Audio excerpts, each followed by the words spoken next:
I'll put my finger up. Okay.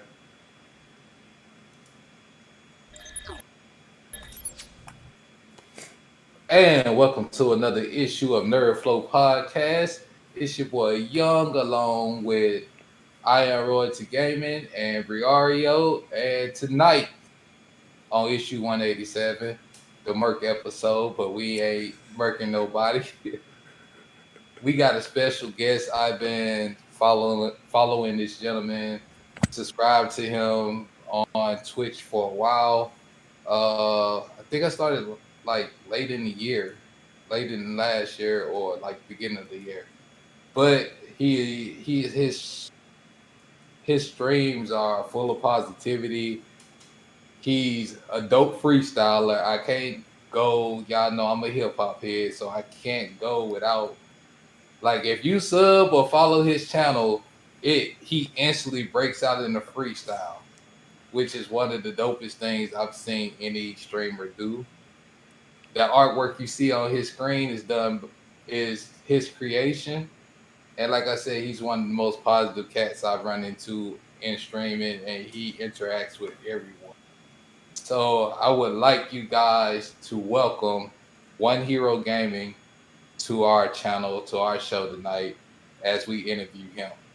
So shouts out to you, sir. I'm gonna let you take the floor and introduce yourself. Well, basically, I want to say shout out to you, gentlemen, for inviting me onto the podcast. To even want to hear what I have to say or what I'm about.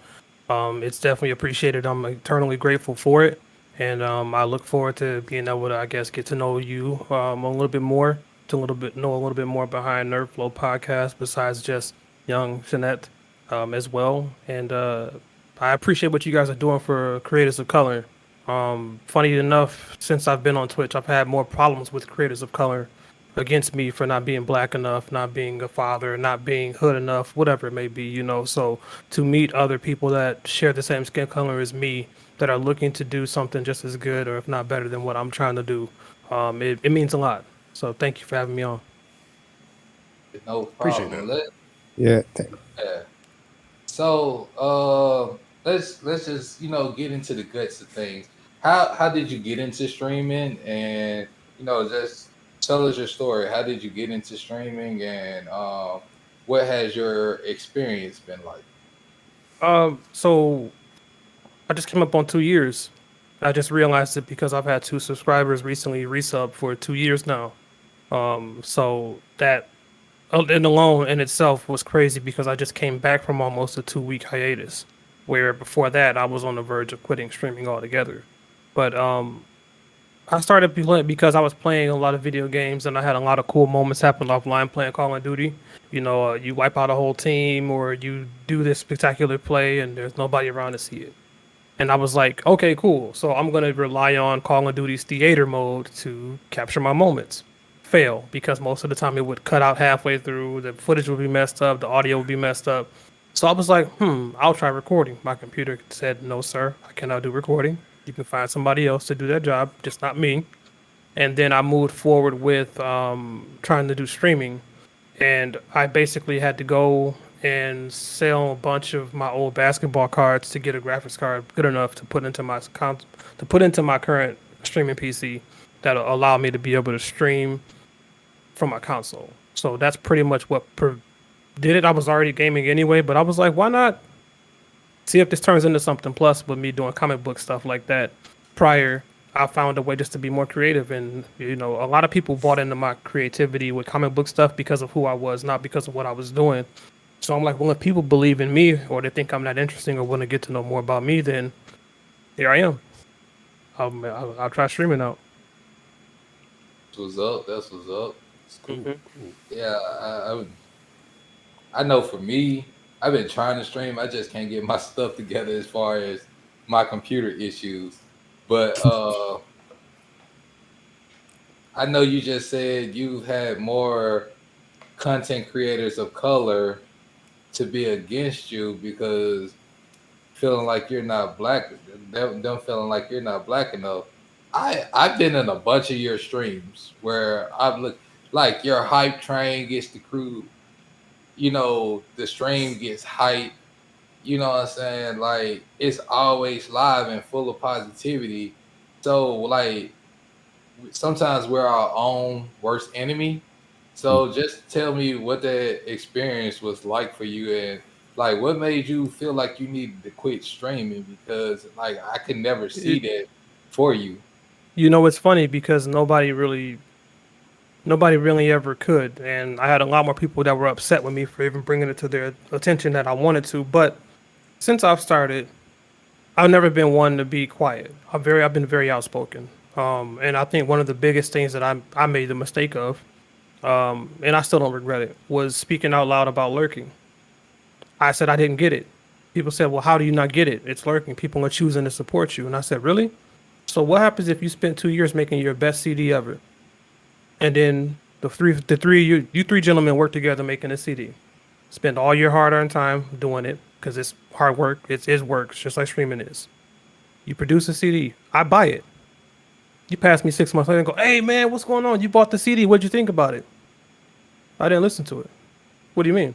I bought it and I put it on the shelf. That should be good enough, right? I supported you. But did you even? No, man. You want me to listen to it too? Like, come on, bro. I bought this thing. I bought your CD out of everybody else's. Like, shouldn't that be good enough? I use that comparison to try to make a difference. Some people said I agree, but I disagree. Some other people said you're ungrateful. You try to control your community. You're entitled. Yada yada yada. And I said no. That's just my opinion, and that's just how I view it. That's not to say that I don't appreciate it, but if you ask, I'm supposed to answer, not lie to you, right? Like I was always told never to lie, but to be truthful. So why would I be punished for telling the truth when all I was doing was being myself from the get go? Right. Oh, it's because I wasn't who you wanted me to be, or because I don't bow down to kiss feet or walk on eggshells to protect fragile egos or mindsets or care what people think of me.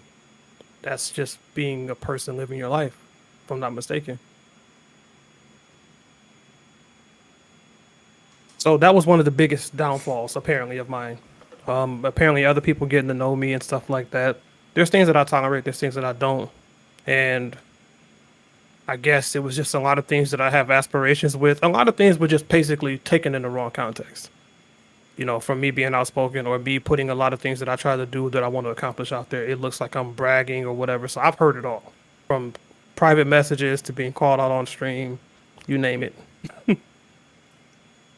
I mean, like honestly, like looking at the situation, I mean, I would think if I'm not, I think it was before you took a 2 week break, like a couple weeks. You made affiliate or something happened that was I'm trying to remember what it was. That it was something major that happened with you with streaming that you were talking about, and everybody was congratulating you. Could you It refresh my memory on that? it was probably that I recently was approached by a partnered streamer that plays Call of Uh, Duty and asked me to be their editor. oh, okay, okay, But I've been affiliate for over a year now. okay, okay. Well, 2 years honestly. I just realized. But I yeah, no, mean, no, nothing major has happened. No, as far as partner go, I just made the announcement that I'm gonna make a push for it, and the reason why is because I'm doing things my way, just by just being me, not caring what I play, not playing the latest game. Just if I'm gonna do it, I'd rather do it by being me. And if I don't make it, at least I know I was being myself. now I can admit that you have a variety of games you play. You don't just play one game or whatever. You go through, and then if people ask you questions, you are truly one of those people that are willing to answer the question. Like I was asking you about your artwork and everything like that, because as you can see behind me, I'm an Hmm. anime head, and Yeah, you know absolutely. I've been an anime head since I was like I'm gonna be 36 years old this year. I've been an anime head since anime became popular. Hmm. Like when I lived overseas as a like kindergarten, I was an anime head because it was different from our cartoons over here. So that's what, like when I saw you playing talking about Naruto, and dude intro is ill. Y'all, he does it straight away. He throws on the costume, the hoodie. I feel like All Might is probably his favorite character in all of the universe. But like seriously, dude is on another level, and that's why I think his community is so hype because he's really and genuinely being himself. Hmm. So my next question is, did you have? Are you still considering stepping away from streaming? And if not, what's next for you? So I had a recent situation where, well, I guess it doesn't really matter. You guys watch anime, so you know Hunter x Hunter, right? Yeah, Would you say that that show itself promotes pedophilia in any way, shape, or form? Like legitimately, it's times like their stamp of approval because all of America is shown it over TV and networks. Do you feel like that? I never thought about it. Somebody does. Somebody was on their stream that I was a part of. They were a part of my community. I was a part of theirs, telling their community why they should never watch it, but because it promotes this, and this is why I won't watch it. I was like, okay, that's wrong. The person's not after adolescence for sexual favor, it's for the lust of power. No, it's not. They're promoting pedophilia and his pedophilic energy of Hisoka. Okay, so you won't watch it because of this. Just like I'm pretty sure you've heard one person say it, they won't watch Black Clover because Asta's annoying. He yells and screams too much. You've heard it. Anybody's heard it. Everybody says that because Asta's annoying.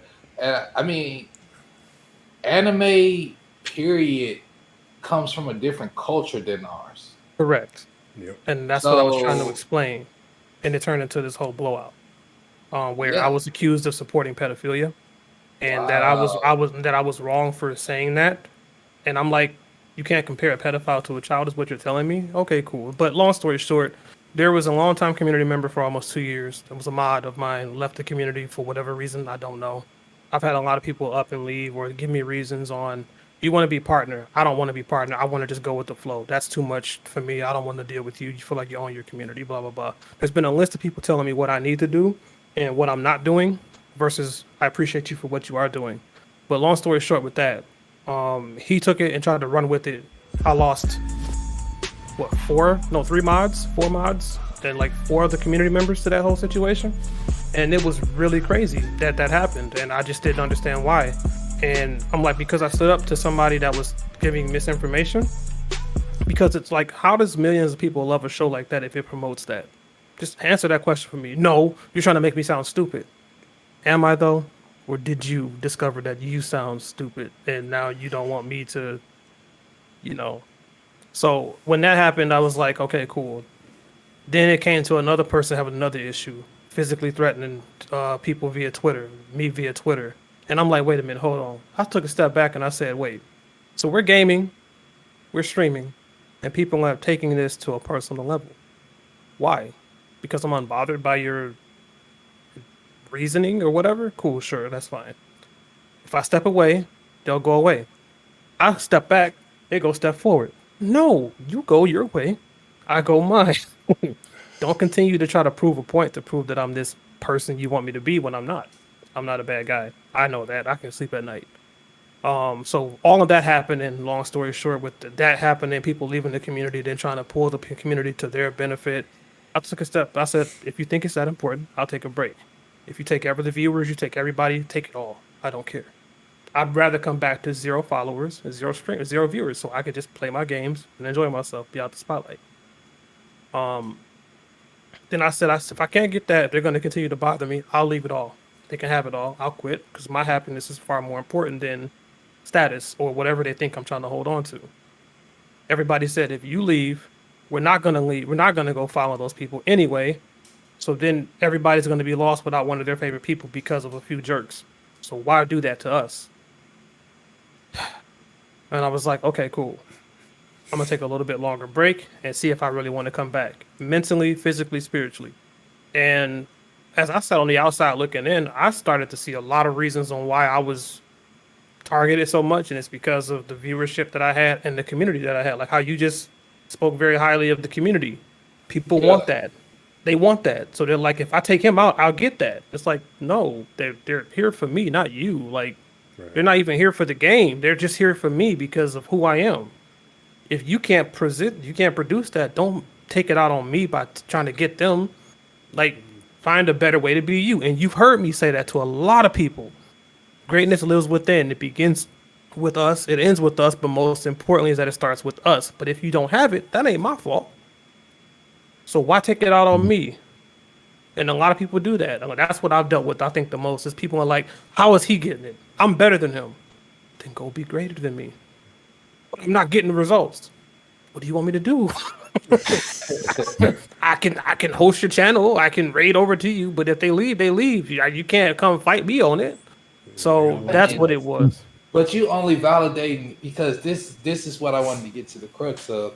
I've heard horror stories about Twitch, and I'm starting to see. Twitch, yeah, and I see we got Trovo. What's it called? You got Trovo Live. You got Facebook Gaming. Like I feel like these new communities opening up, gaming streaming platforms opening up because of the horror stories that are going in or that are in Twitch. It's not Twitch. I would say it's not Twitch. It's the fact that streaming is so mainstream now that it's so accessible that anybody thinks they can do it, right? Right. It's the same thing as if we go out and play basketball right now. There's that guy out there that thinks they can hoop, that can't hoop for worth a lick, but because they got their boys with them saying, yeah, man, you're the next LeBron, bro. You know, yeah, you got it. They think they can do it. They go out there, they try to do it, and then they fail. Now they're mad at the world. Well, I got 2,000 followers, and it took only 8 years, but I got it. And why don't I'm not partner yet? Because it was never about Twitch and the viewership and everything. It was you. Twitch's main crux is that they're trying to give everybody a participation medal. No, lurking's fine. I've seen people retweet. I've seen people put up a thing about lurking is great, and I appreciate every person that lurks. 500,000 retweets, 150 followers. You mean to tell me 500,000 people retweeted your stuff to validate how they feel about getting their participation medal for helping somebody out, but they didn't go follow you even though you spoke the truth? Tupac was speaking the truth and he had tons of fans. Why not you? Because it's not truth. It's just making everybody feel better. They want people to tell them what they want to hear.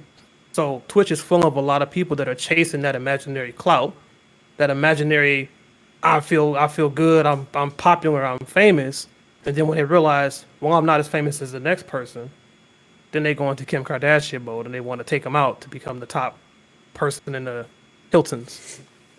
Oh, so, man, nice analogy. So that's what it is, and that's what the problem is. Somebody looks on, because I step back now. I'm looking at my channels I follow, and there's not just probably one person close to what my average viewership is. So think about that from the standpoint of people that are looking for where they can go to get this clout, to get this energy, or to get this acceptance. They see this positive guy giving out this positive energy, and they're like, oh, baby, time to take my toxic buck in there and make myself feel like I'm going to be great again. Then they come in, they get to feeling good, and then all of a sudden that facade fades, and then they show who they really are. And then that's when I go, no.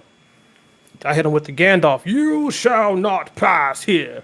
And the next thing you know, I'm the enemy because I didn't let you come in here and run amok and be a mess.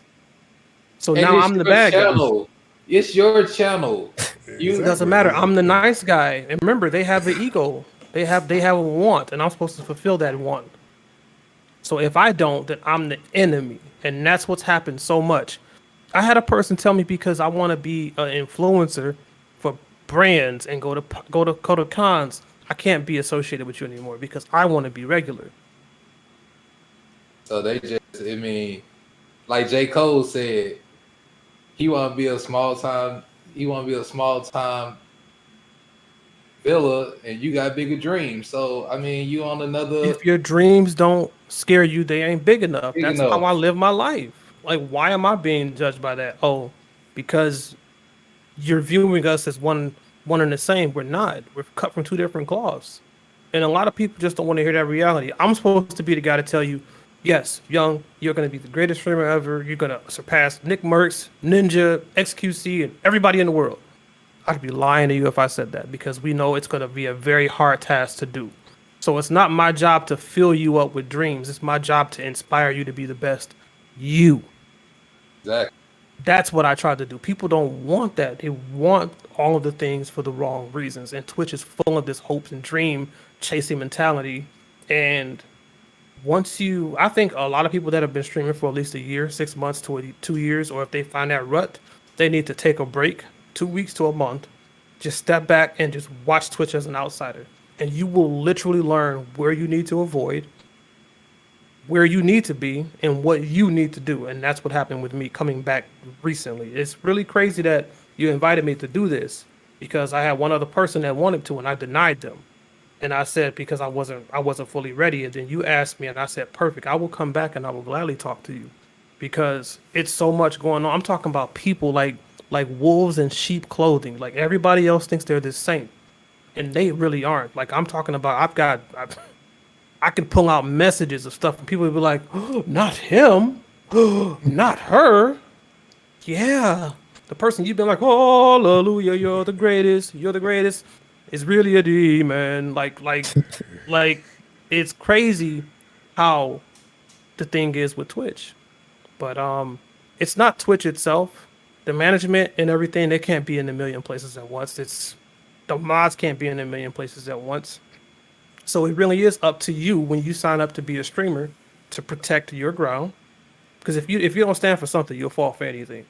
So a lot of people will stand for a little thing here and there. And then when things get going the wrong way, I want to change it. Too late now. You got to start out with a principle. You got to start out with boundaries. You got to start out with goals and realistic ones too. And I think that it's just really because it's this open door. It's like high school.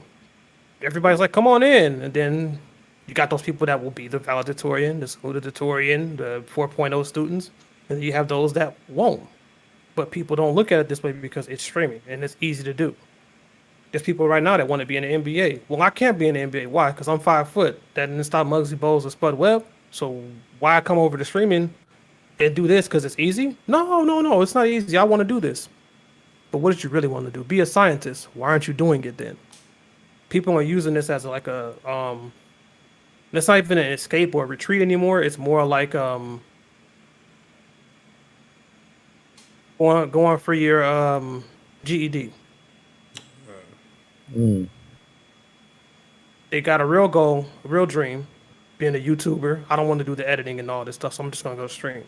I've been there, done that. I know how that feels because I did it. But it's a lot more work into being a streamer because you have to be a content creator to succeed. It's not just about being a streamer. Anybody can pop on the camera. I'm using my phone as a camera right now. I don't have a camera, so I really can't stream. It's 2021. So many different ways. It is so. I don't have a second screen. You have a tablet? You have a phone, right? You can read your chat. Put the screen in front of you, put your phone to the side and read the chat. Do you really want to do it? Stop making excuses. That's why I'm here, to try to tell people like, look, if I can do it from a 19-inch TV and a barely making it PC with a barely making it jet sounding, jet fuel consuming PlayStation 4, you know, if I can do it, you can too. But the difference with me is that there's a lot more qualities to me than just being a streamer. Like before I could even say a word, and a lot of people, they automatically love the fact that I'm musically inclined with being able to rap. That sets me apart from a lot of people. His comic book knowledge may separate him from me. Your knowledge, your two's knowledge of Spider-Man may separate you from me. Because there's a lot of people out there that love them some Spider-Man. And if they ask me, so what do you think about how Dr. Ock took mind control of Peter Parker and did the Mary Jane? Huh? What? I don't know. Versus they ask you that, oh yeah, man, that was in this book with Otto Octavius and blah blah blah. And I'm like, yep. So that's what it is people aren't really embracing what makes them special. And I think that's why I really want to be here.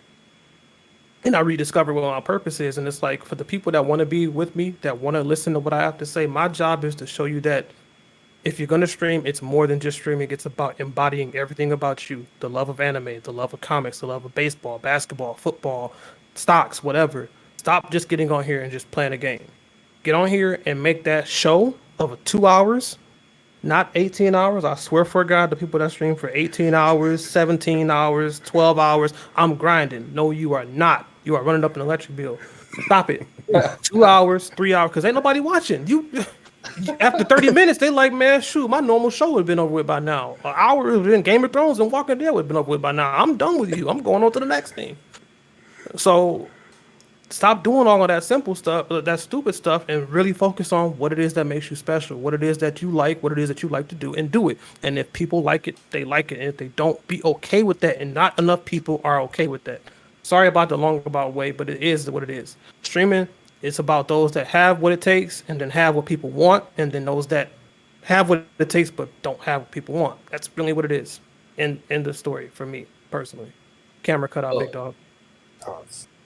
So I want to get to this point about you not being black enough, because I think a lot of us in this atmosphere, I know when I moved from Germany back to the States as a kid, I had an accent. I didn't talk like I was from Mississippi, you know, My and father's from that Greenville, by the way. from where? Greenville. That's where we from. From We all from Greenville, bro. That's why I wanted to make sure I said that. I know. What? Oh wow. Yo, wow, that is dope. small freaking world. Small But world. very small world. But you know, when you don't talk a certain way or you're different, your interest on the line. I grew up in like when I moved back to the States, I grew up in a project. So yes, I have that side of me. But I got those other qualities where I know how to code switch really good. Because, you know, in my previous jobs, I used to work for IBM. So when I worked for IBM, they had no idea. It was one person there that was my manager who was from Alabama. Mm-hmm. And he had to pull me to the side and he said, I'll be glad. He heard the little slips in the accent. And he was like, I'll be glad when you'll start just actually being you and stop catering to these old white guy. But he said, when you stop catering to these white folks trying to not be yourself. So I just want to know, as far as you, like, why do people feel that? Because I mean, I don't know where you're from, what area of the country you're from, or anything like that. But I talk to, with my job now, I talk to people from all over the United States, and we all black people, and we all sound different depending on the region we're from. Right. I'm from So- Michigan. Okay. Detroit, Michigan. Motor City. Yeah. So I mean, who's coming at, like, I'm not So gonna say I'll tell who. you, I won't say that people have actually said it. It's just been more proven to me. So, again, the first instance was that I've had more problems with streamers of color. Trying to make a community with them, trying to be a part of their community, trying to befriend them, trying to befriend me, get to know me or whatever.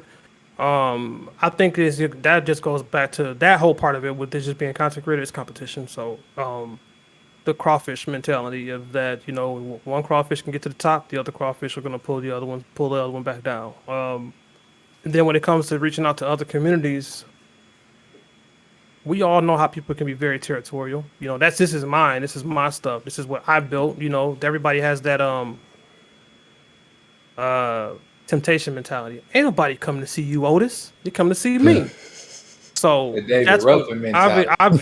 I've experienced a lot of David Ruffins, especially in partnered African American streamers. But just trying to fit into the community and then realizing that their humor, what they like to talk about, what it takes to get into the community, to be a part of their community, to be involved with them, it just ain't me. And that's when I was like, well, maybe I'm just not cut out for that. But then when I'm like, okay, let me try a few more communities, and community after community, I'm like, yeah, nope, it don't fit in here. I don't fit in there. I don't fit in here. I don't fit in there. So I was like, it's weird that outside of that skin color and mindset, anywhere else I go, hey, what's going on? Welcome in. And I'm like, what in the multiverse am I dealing with here? How can I not connect with my own people because they won't let me in? It's just weird. You got a home here at Nerd Flow. I'm part of the Cape Crew. I'm on your Discord. but you got a home here at Nerd Flow and Hip Hop Reach just because I'm finna segue into your hip hop background from you being from Motor City, from Detroit. So I know you got it in you. I hear you spit your freestyles, and yo, I can literally say, me being a former rapper, I listen to bro the way he can go and not say a single curse word is amazing to me because I'm like one of those. Y'all know y'all done had to get on my case before about my mouth. So I was just like, tell me, we gonna get into the music. Like, how long you been rapping? I'm pretty sure it's been like since you was a kid. And 2005, six. okay. It's how long I've been at it. Yeah. Um. Again, another reason why I stopped that was because I was from Detroit. So you got a kid from Detroit. And I remember this. This is when I stopped. This was the moment that defined me to stop. Two reasons. One, the person that was supposed to push me said I sounded too much like another artist. Killed my whole motivation. Second one was I performed. You remember Young Berg? Hey, Yeah, sexy lady. It Yep. was nice. yeah. Yeah, so he came to a city I was in, and they were looking. They did held a competition for who was going to open for him. I beat out everybody else but this one guy named Young Illa. I was one hero. He was Young Illa. I went up there on that stage and I rapped my heart out to a song I made called Young Fly and Flashy. I'm thinking like this is Young Berg. He talking about some hey sexy lady. Young Fly Flashy. This has got two and two makes sense. He goes up there. FBs get money was his first line, and the crowd went crazy. I said, "Yep, I'm done." I said, "There's no way I go up there, young, fly, flashy, always where the cash be. Girls holler at me if you're nasty." Everybody's like, and then the producer was like, "Bro, that's catchy. I like it." But he goes up there, FBs get money, and the whole crowd just went crazy. And I was like, maybe this just isn't for me. But mainly what it was for me though, like no joke, like all jokes aside, I never had any substance to my music. I liked metaphors too much, and my imagination would take over. So, in my mind, it all made sense. But how I portrayed it through metaphors, soliloquies, all that stuff, it didn't catch on to a lot of people. So, Mm. So um, you pretty much Lupe Fiasco them. yeah, looking in the mirror, staring at my reflection, picturing an image, recognizing the legend. Yeah, it just set in, embedded in my membrane. No desire for fame, just remember the name. I came a long way. I walked a long road, fighting champion through the ranks for the gold. Pride driven on the mission, playing all the positions with my ear to the game as I begin to listen. I feel and hear its heartbeat grow weak, losing life, dripping blood. It has been cut deep. I feel my strength growing so far from beyond me, walking from Mount Olympus like a young Hercules. Now my mind is at ease. I finally touched down. No, yeah, Jay-Z, but tonight I run this town in the zone, ready for the throne. Man, I need the crown, ready to fight that battle until the last round. I Let love me the get my sweat. metaphors. Let me get my Sway Calloway mode. Bars. Yo, That was nerdcore rap before nerdcore rap existed. Now it exists. but like that But was that my problem when I rap because I would use words like audacity or just not your common lyric. I would dig in the dictionary, and when Tip did it, it's cool. But when you got this guy making straight A's in school doing it, it don't look so cool. You know what I'm saying? Mm.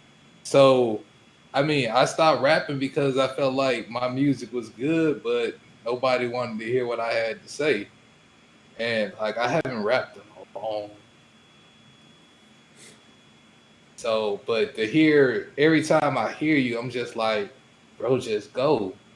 And at the drop of a dime, soon as your alert goes off, you into it.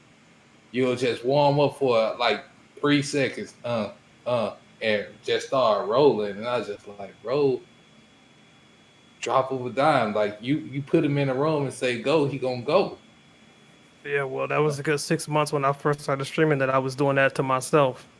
Nobody watching. I So mean, it's like that though. I have my moments when I'm in my car and I just hear a beat to a song and I just start freestyling. but it don't stick with me. You know, Mhm. it's just a part of me that I can't let go. But I do it for myself just to Yeah. see if I still got it, which I Hmm. know I still got it, but I don't want to present it to the rest of the world. Yeah, So that went out the window for me because, like I said, I did before all of this. I did music first, then I did the comic books. So I've been putting myself out there for the world to judge me, whether I asked for it or not, for years since Mm. 2006. You know, the book I wrote. You know, it's stupid that you made a black character. It's never going to sell. Sorry, I'm not going to be like that young black gentleman over there who made a white character based off Sasuke to sell his book. Just not going to be me. Well, you're never going to succeed. And again, if I don't, at least I know I did it my way. so with my screen name, Young Internet is a character that I created when I was 8 years old. Oh, we talked about it because I asked you about your name. I remember. Yeah. And the reason he is black and Japanese is because people always used to like when I was younger, I had a fatter face than this, and my eyes were tighter than this. And so one of my friends, she used to call me Chinese Doughboy. And everybody used to think that I had like some Asian or something in me. So it was just like, yo, that'll be a cool character that's black and Japanese. And I'm thinking like this that at first his original name was Star Kid, but then the movie Star Kid came out and I was ready to just so I changed it. I was just like, let me think of something. I if I remember right, I got the internet name because back when before we knew what was actually being said in Street Fighter, it was something. It sounded like Ken was saying that with one of his moves. So I just took that and made it into a name. It has no real meaning or anything. It's just something I put together because I misheard something. Okay. So, Mm. but I've been developing that character. I've been drawing comic books.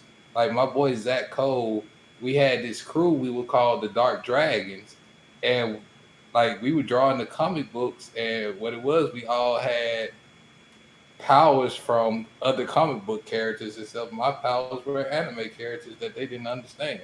Mm-hmm. But it was just like, and then I got into the music when I was in high school. Graduated high school in 2004. Went to college, was still doing the music. After college, I think it was 2008, I did my last song ever. No, because I was featured on some stuff. And that's how like people was coming ask me to do features on stuff. So, but it's local and when people hear it, they were like, yo, that's Quinn. But if I'm on somebody else stuff, I'll get the accolades because at one point I was just saying I was the Loso of the South because I did my rhyme pattern after Fabulous. And I'll tell anybody like that, like I need the metaphors, I need the punchlines, but I'm gonna put it on the level where you gotta think about it. I don't want to just hand it to you. I Mm-hmm. want you to think about it. But and that's why like when I listen to you and I be sitting up there watching your stream, I was just like, I wonder did they just get that line he just said? That's why I don't get a lot of the new music because I look for I don't I like I like lyricists. Mm-hmm. So I mean that's why I got a lot of respect for you and your freestyles, bro, when it comes to I appreciate that. I mean, if we want to make it, we just got to be like, hey, I get paid and the whip is red like Kool-Aid. Oh, I know what Kool-Aid is. This makes so much more sense. Hard bar. Thank you. I know. That's and all Lil that's Wayne what did. Lil Wayne pretty much exposed how stupid we had to be with a lot of his stuff because he rhymed it together really well, but it was some of the most simplest stuff. Yeah, baby, we balling like Rollins and Spalding. Oh, yeah, I play basketball. Yeah, I know what ball Spalding is. bro, And the white that's people and the why white people are like Rawlings. Yeah, so I play a good volleyball and tennis with that Rawlings. So yeah, that's easy why peasy. that's why like yes, I do like No Ceilings. That's out of all his mixtapes, No Ceilings is my favorite mixtape. It's like But great I rapper, worst always thing to felt happen to the music industry. But yeah, but like I always felt like Young Wayne was my favorite Wayne Yeah. because once he started dumbing the music down, it was just like, what are you doing? That's Yeah, why you that's could why I do said all. that's why I said best and worst thing to happen to music because he was the best thing during him when he was younger, but he kind of gave us what we have now, the type of rappers we have, because he did exactly that, like dumbing it down. Mm. And I mean, that's why like my music category is Common, Talib Kweli, of course Kanye, Fabulous, and got Tip, but like I that's why I love Chameleonaire, which Chameleonaire, like a lot of people didn't get a lot of the punchlines Chameleonaire was throwing out there. Boy, He they were just not. sounded Well, good. even the Riding Dirty song he became popular for. People are like, what do you like Riding Dirty? Riding where the police will then chastise you for good reason because you're riding dirty like bad plates. Oh, whoa. Yes, that's what he meant. God. Didn't know you had So, to break down something that simple. bruh, like sometimes you gotta break that. Like people be like, that's why I feel like right now in this generation, like I don't feel like Logic, Jonah Lucas, J. Cole, Kendrick get his accolades. J. Cole get some of his, but I feel like he's still underrated.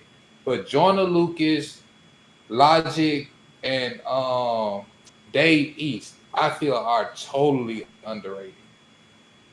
Lin Manuel Miranda. Mm. Yeah. Yep. But yeah, but again, that's what it is. When they hear music like that, where it's requiring thought, they're going through their mind of the grandparents sitting them down, or the old head sitting them down trying to lecture them about life. They don't want to hear it. They want to go back to the end of, yeah. That's what I'm saying. Like whenever, like, okay, young fly flashy, I get it, but you're somebody we can see in front of us and we can touch. So therefore, you're not young fly and flashy. You're just a normal guy. But this guy, on the other hand, in front of us relates to me because I'm all about F the bees and get the money. And it's like, okay. But you know what? Like this is just what. Uh, no, I didn't talk to you about it. So just recently, they've been trying to cancel Eminem for old music that he did because we're in this new age where we can cancel anybody for anything. I Mhm. mean, I had aspirations of being a politician, but I know if they go back and look at my past and see some of the stuff I got in trouble for, they'll, well, when you were 6 years old, you got caught walking out the grocery store with a comic book that you didn't pay for, and you Mhm. stole some nickel candy too. Then you So just say, well, your previous president stole somebody's hair and put it on his head. So what's the difference? Well, he paid for it. Oh, okay, got it. steal somebody else. But like we're in this age, but I mean, as far as music, like our other podcast, the Hip Hop Rejects, we ended up coming with that name because we were rejecting the new hip hop that was coming out. I got tired of like so many rappers sound the same, bro. Now, Like, that's do you now? I'm okay with making fun of it, but I also understand and respect the art behind it. The reason why is because what he just said. That's what they were birthed into, was that type of music. Mm. I mean, we started out with that. That was the reason behind the name. But like now we're open, we Of course. minds change. You evolve. I can listen to Lil Baby. I can listen. I'm still not a fan of the Migos. I don't care what nobody say. I just Oh, can't come rap. on, they make good music though.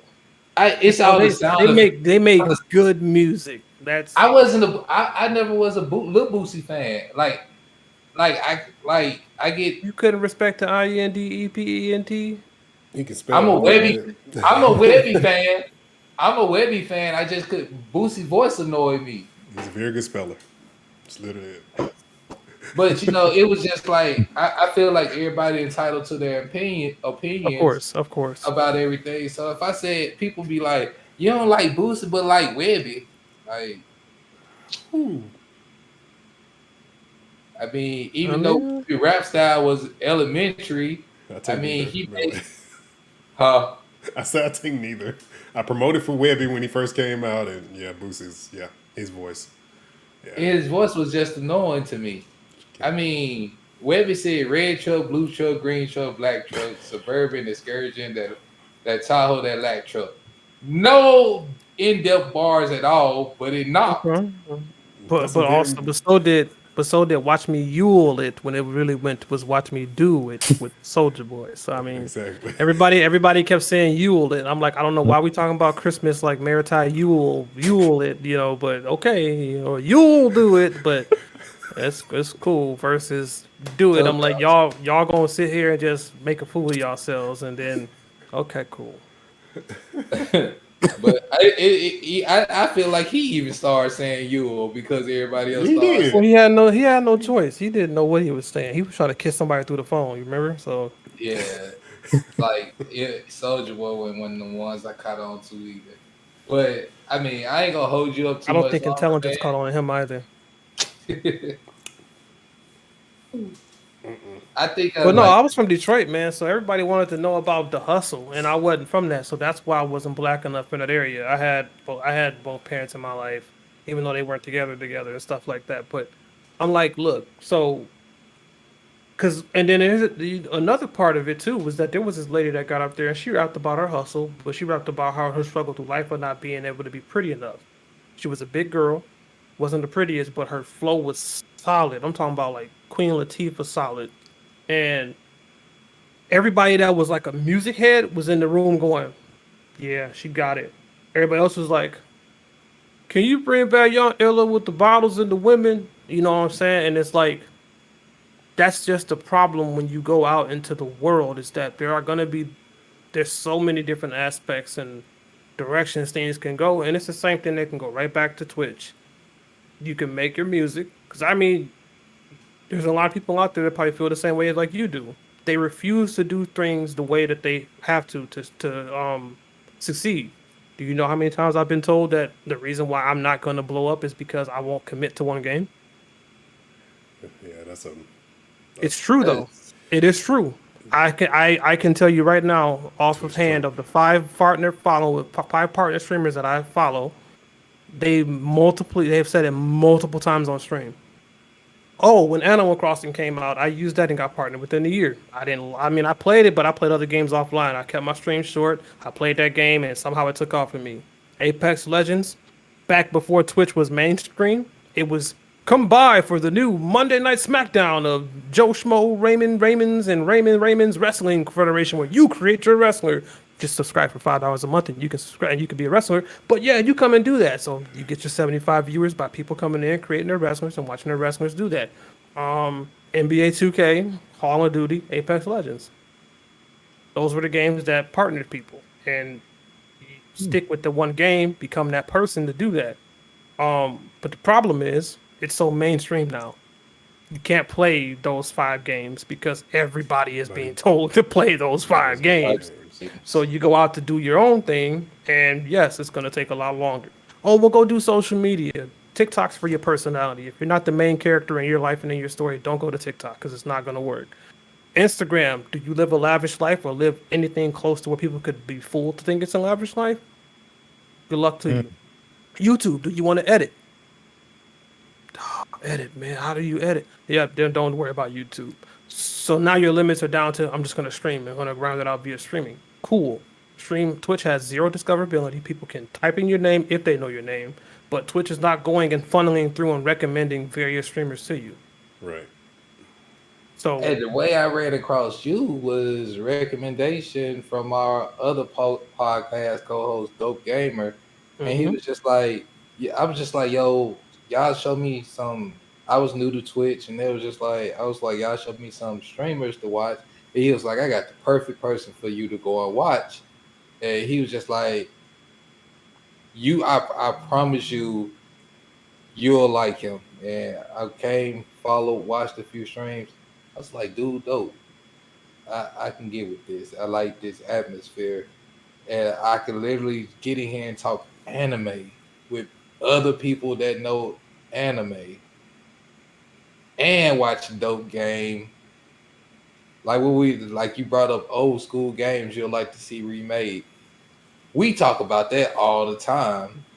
Like, so But I you see mean, that conversation popped off that night because everybody and their mother came out the woodworks talking about the Ninja Turtles would be a very good one to be made, like the Avengers game is recently and stuff like that. So yeah, man, it's my community wasn't where I wanted it to be prior to that because it was full of a lot more streamers. And what happened over time was that people were coming by and lurking just for me to hopefully raid them. I got you tab for the 8th time. I've only been streaming for 30 minutes. I know you got me tab, but I'm not gonna raid you because of that. Um, the other people that were getting close to the biggest thing for me was people that really wanted what others had, or they would try to fake it till they made it.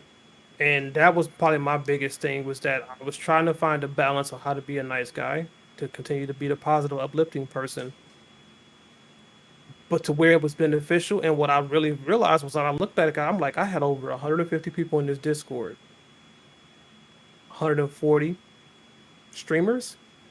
That's where I went wrong. I know way too many. I would tell anybody to this day, I'm going to start out streaming. Pick you 5 great streamers so you can make friends, content, push each other, and innovate, inspire, all that stuff. Leave the rest of it alone. Don't network with not another person unless you truly end up connecting with them through conversation on streaming. You pop in one day, but do not make it a point to go on network. All you're gonna do is follow into this hole and follow for follow. There's people that will follow me, sub to me, and then 1 month later, if I don't go back and follow them, sub them, leave. I can't keep doing all of this stuff. You know what I mean? Like it's driving me nuts. So I said, cool. I'm gonna wait, let everybody forget about me, which everybody did, thank God. So I can get back to just streaming to those viewers. A lot of the viewers have turned into streamers. God bless you. Hope you make it. It's very tough out there.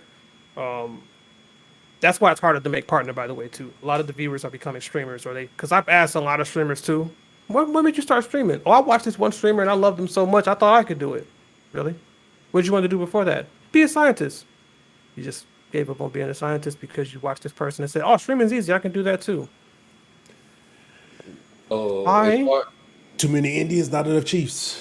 I mean, or too many, yeah. well, So I know for I don't for like the fact me, that people forget their dream, chasing a real dream. Like they forget their goal to chase a dream, and it's a difference. Like stick with the goal, especially if it's something that speaks to you and that you love to do.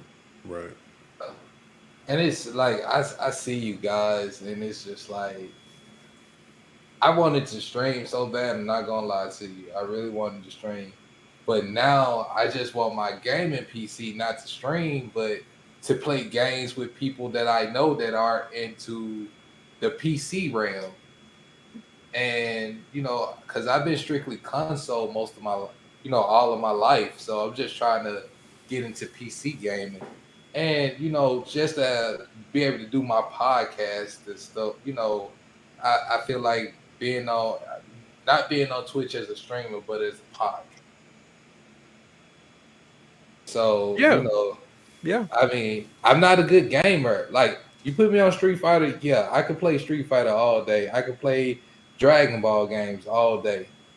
But I recently started getting into the Naruto games and was getting my butt handed to me. So I was just like, yeah, I'm not good at this. My variety of games that I play in don't it. I had to analyze myself to see if that would be good for me to be a streamer, and it's That not gonna be. is what more people need to do. It's not gonna be good for me. I don't know how to keep people's attention like that. Do you want it You to be you handed to you? Do you want it to be handed to you where people kind of keep telling you, no, no, no, keep going, just keep doing it. You got to do it. Self-reflection is something we all need to do more of as humans. But I understand we gotta. I was called petty for making that a statement. Sorry. Oh no, man, That's not petty at all. No, just being real with yourself. man. I'm gonna tell you this right here. I used to have this saying that I used to say, like my first mixtape I did by myself. It was called "Be Real," and the saying in that mixtape was "Be real," because if you can't be real with you, then who else can you be real with?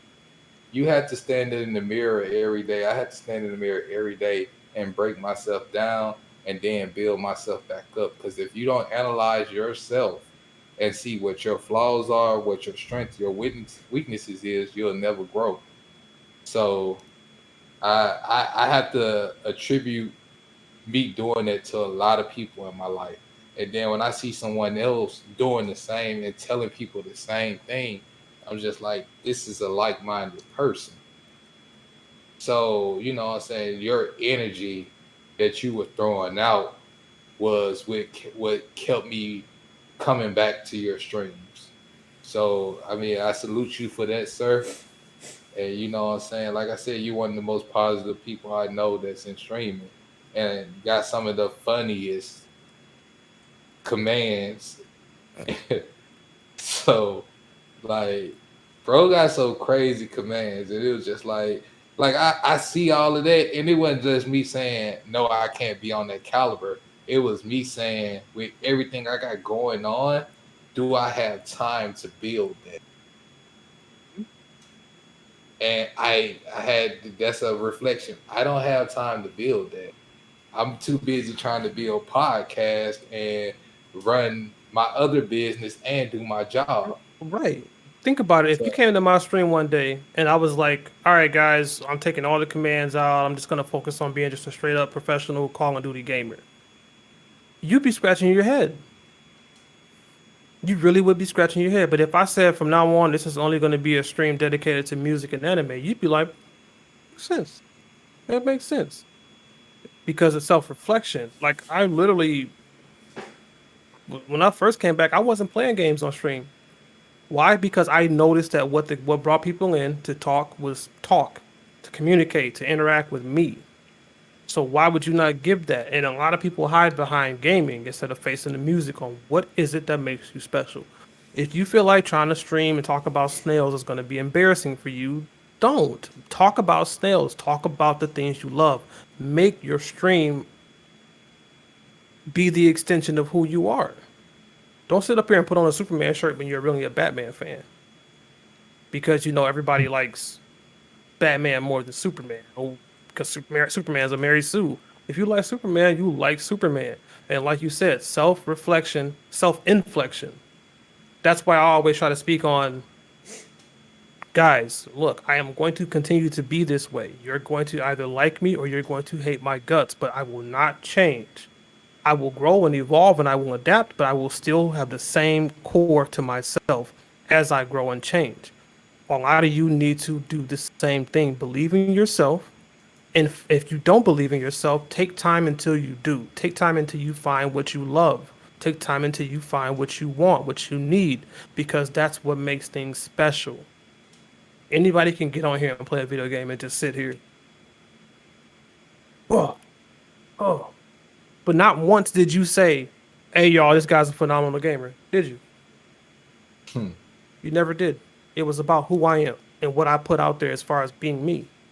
The same thing is if somebody says, dude, I like the Nerd Flow podcast because of the chemistry you three have, the jokes you bounce off of one another, the way somebody responds when you say, I don't like Miles Morales.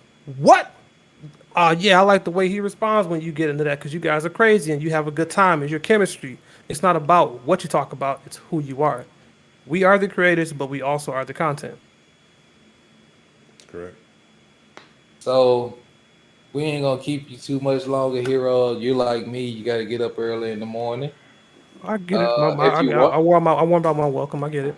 My no, bad. you haven't. No, Because I was No. just gonna say, if you want to stick around, we finna get into some topics, and if you want to, we'd love to have your opinion on these topics we're about to get into.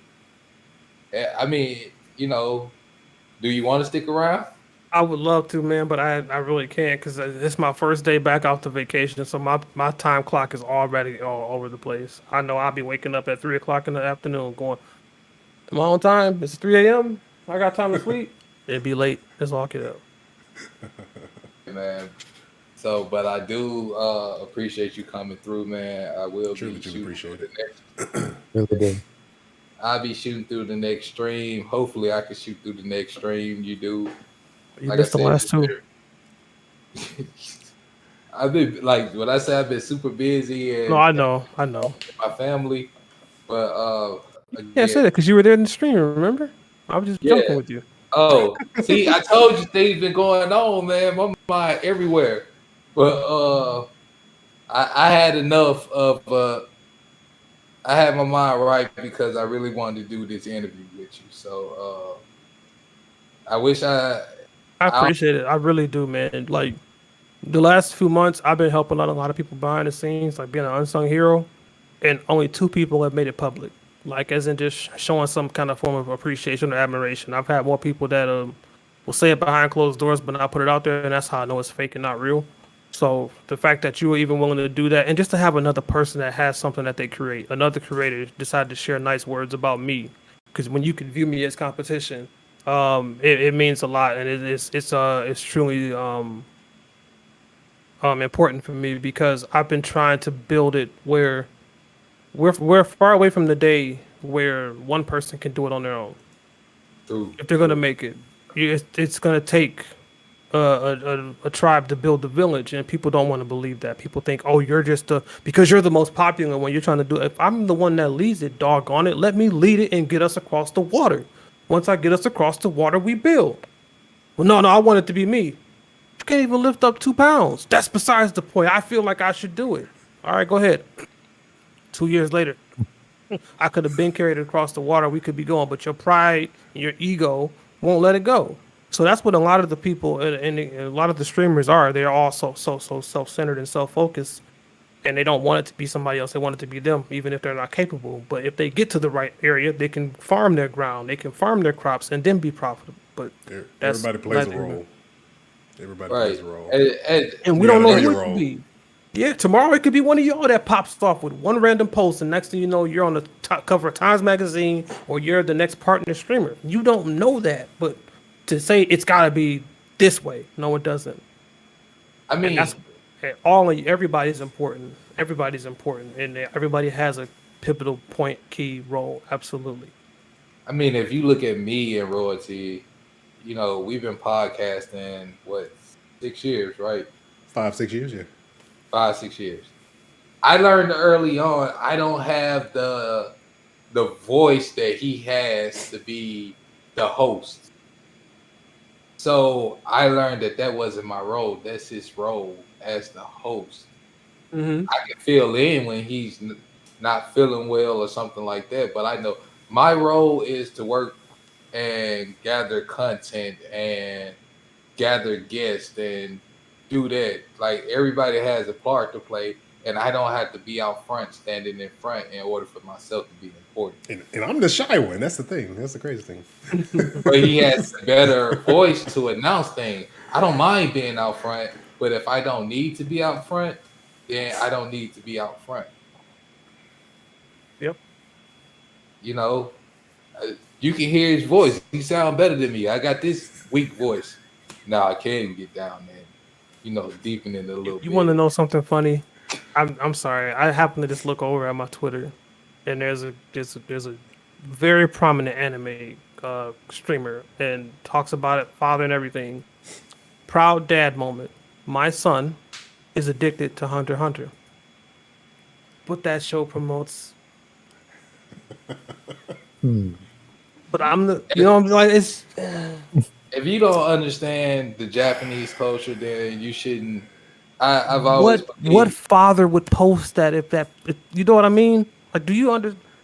I Bro, really would. Ren Stimpy. I'm glad somebody was in the room with me when it happened, because they tried to lie on me so bad. And the worst part is I was banned from their stream when it happened live on stream, to where my words were not coming up, so you couldn't see what I was responding with.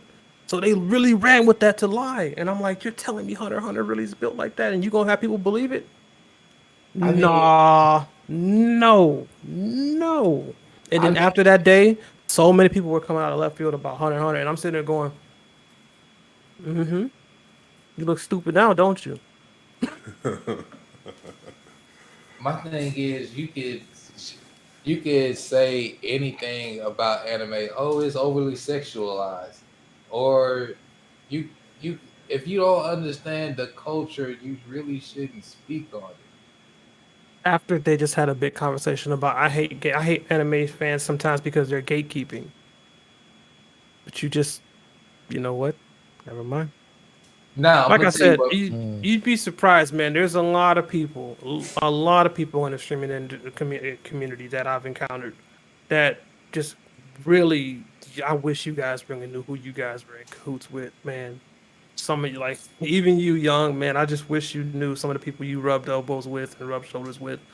But it's not my place. I'm not built like that. I just Yeah, that's part of why I chose myself as the hero. People ask you, why'd you choose hero? You're being an egotistical person. No, I've actually been a hero because I've sacrificed a lot and done a lot of stuff and taken a lot of pain for a lot of people or done with a lot of stuff. Like a lot of the stuff I dealt with on the back end as far as the streamer, people coming into the Discord, promoting themselves, telling people, if you don't go and follow my Twitter, I'm gonna tell Hero he's gonna ban you.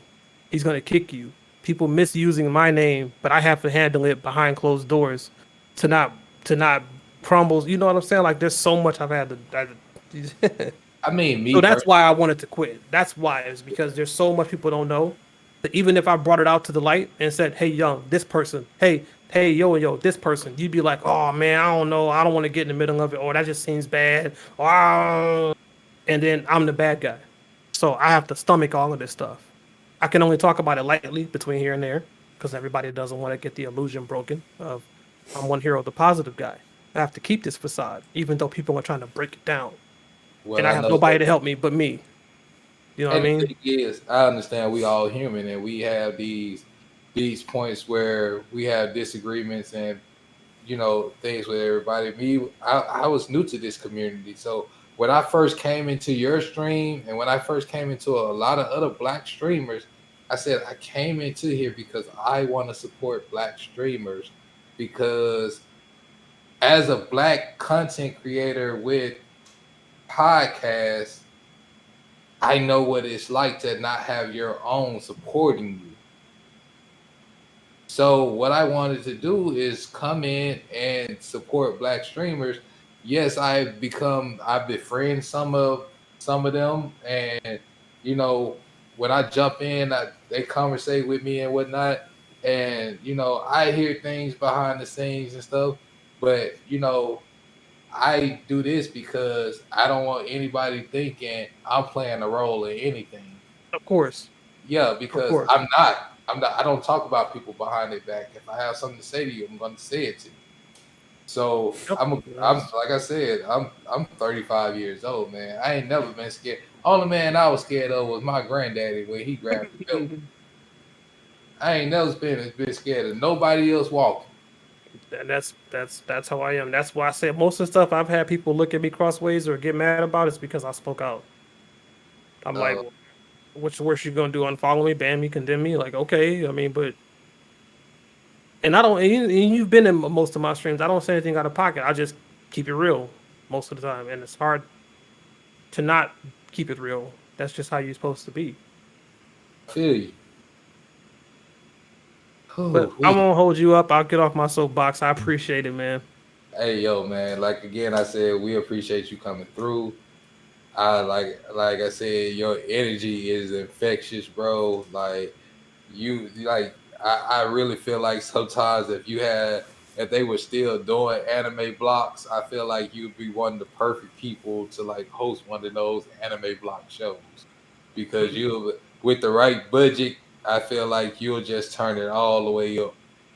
So that's and like I said, you'll be one of them people that just being yourself and incorporate everything you incorporate to yourself. I do see success in your future, more success in your future, and I hope you stick with what makes you happy. What do you mean by anime blocks?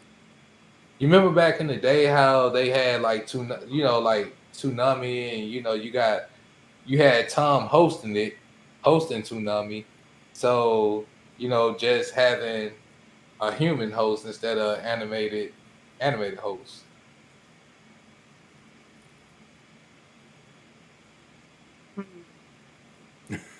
You might be onto something. Got wheels turning. I see him turning. He got the light You on and might be everything on. too. You might be on to something. Light bulb just went off. Mm-hmm. Ding. Well, I don't know. Did you see my samurai shampoo Toonami Ghost of Tsushima thing that I did that blew up on TikTok like 10,000 No, like 12,000 Oh. views? I did not Yeah. see that. When they had the whole anime Adult Swim theme going on, I did a Ghost of Tsushima thing. And I basically just talking about like how Ghost of Tsushima got robbed for being Game of the Year, but it was a great game, being a samurai, blah blah blah blah blah. Oh, can you send me that link? And I did another one where I did like the Straw Hat Samurai, but it was like lo-fi with the okay. Yo, send me that link so I can go and check that out. I got That you. is, oh man, that's dope. I gotta see that now.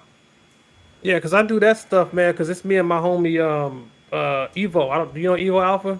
Yeah, I see him in the stream Yeah, all the time. me and him. That's all we do, man. We always I go on his stream and be bouncing ideas off of him on like what idea you thinking about doing for editing next, or like for edit like we do it for editing for like YouTube editing and stuff like that. Different ideas. So he'll do something for like Assassin's Creed, then I would do something for Ghost of Tsushima. Then he would do something for Red Dead. I'd do something for Red Dead. You know. Where do you want me to Okay. send him? You can just send them in the Discord. That'll be fine. And I'll get it and go on TikTok and follow you. I really and I'm a okay, that's YouTube. I'll follow the YouTube channel. And yeah, man. What's That the hero? When's the next time people can see you live? tomorrow for MMO Mondays because I'm trying to. Long story short, I never thought I'd be actually finishing playing Final Fantasy 14. Then I realized I just found out the other day I bought all the DLC. So I'm like, well, that's $40 a pop. So I don't play MMOs. I liked Final Fantasy. Me and my ex girlfriend played it till we broke up, and I hadn't returned to it. So no better time than the present. Hey, there we go. And there's a lot of people that know a lot more about it than me, so I'm pretty sure everybody's gonna be like, "Yay, I get the backseat game for Hero." Yep, you sure do, because I have no clue what I'm doing, and they'll be glad to do it. Go ahead and drop your schedule, drop your Twitch schedule, and drop all your socials. Like if you want people to follow you, if you feel like dropping all that info, go ahead and tell people how they can find you. And if you want to throw a quick shout out for your book, which I still intend on going and ordering, go ahead and throw that out in a brief synopsis if you have time to do that. Infinite the Journey was the story I made basically because it was like an homage to my love for anime, so it's pretty predictable story. So something we all know, but it's basically called Infinite the Journey because there's the main character Keiyo Shinsei, who was okay with and content with his normal life until he was found with a situation that made him choose to become something more.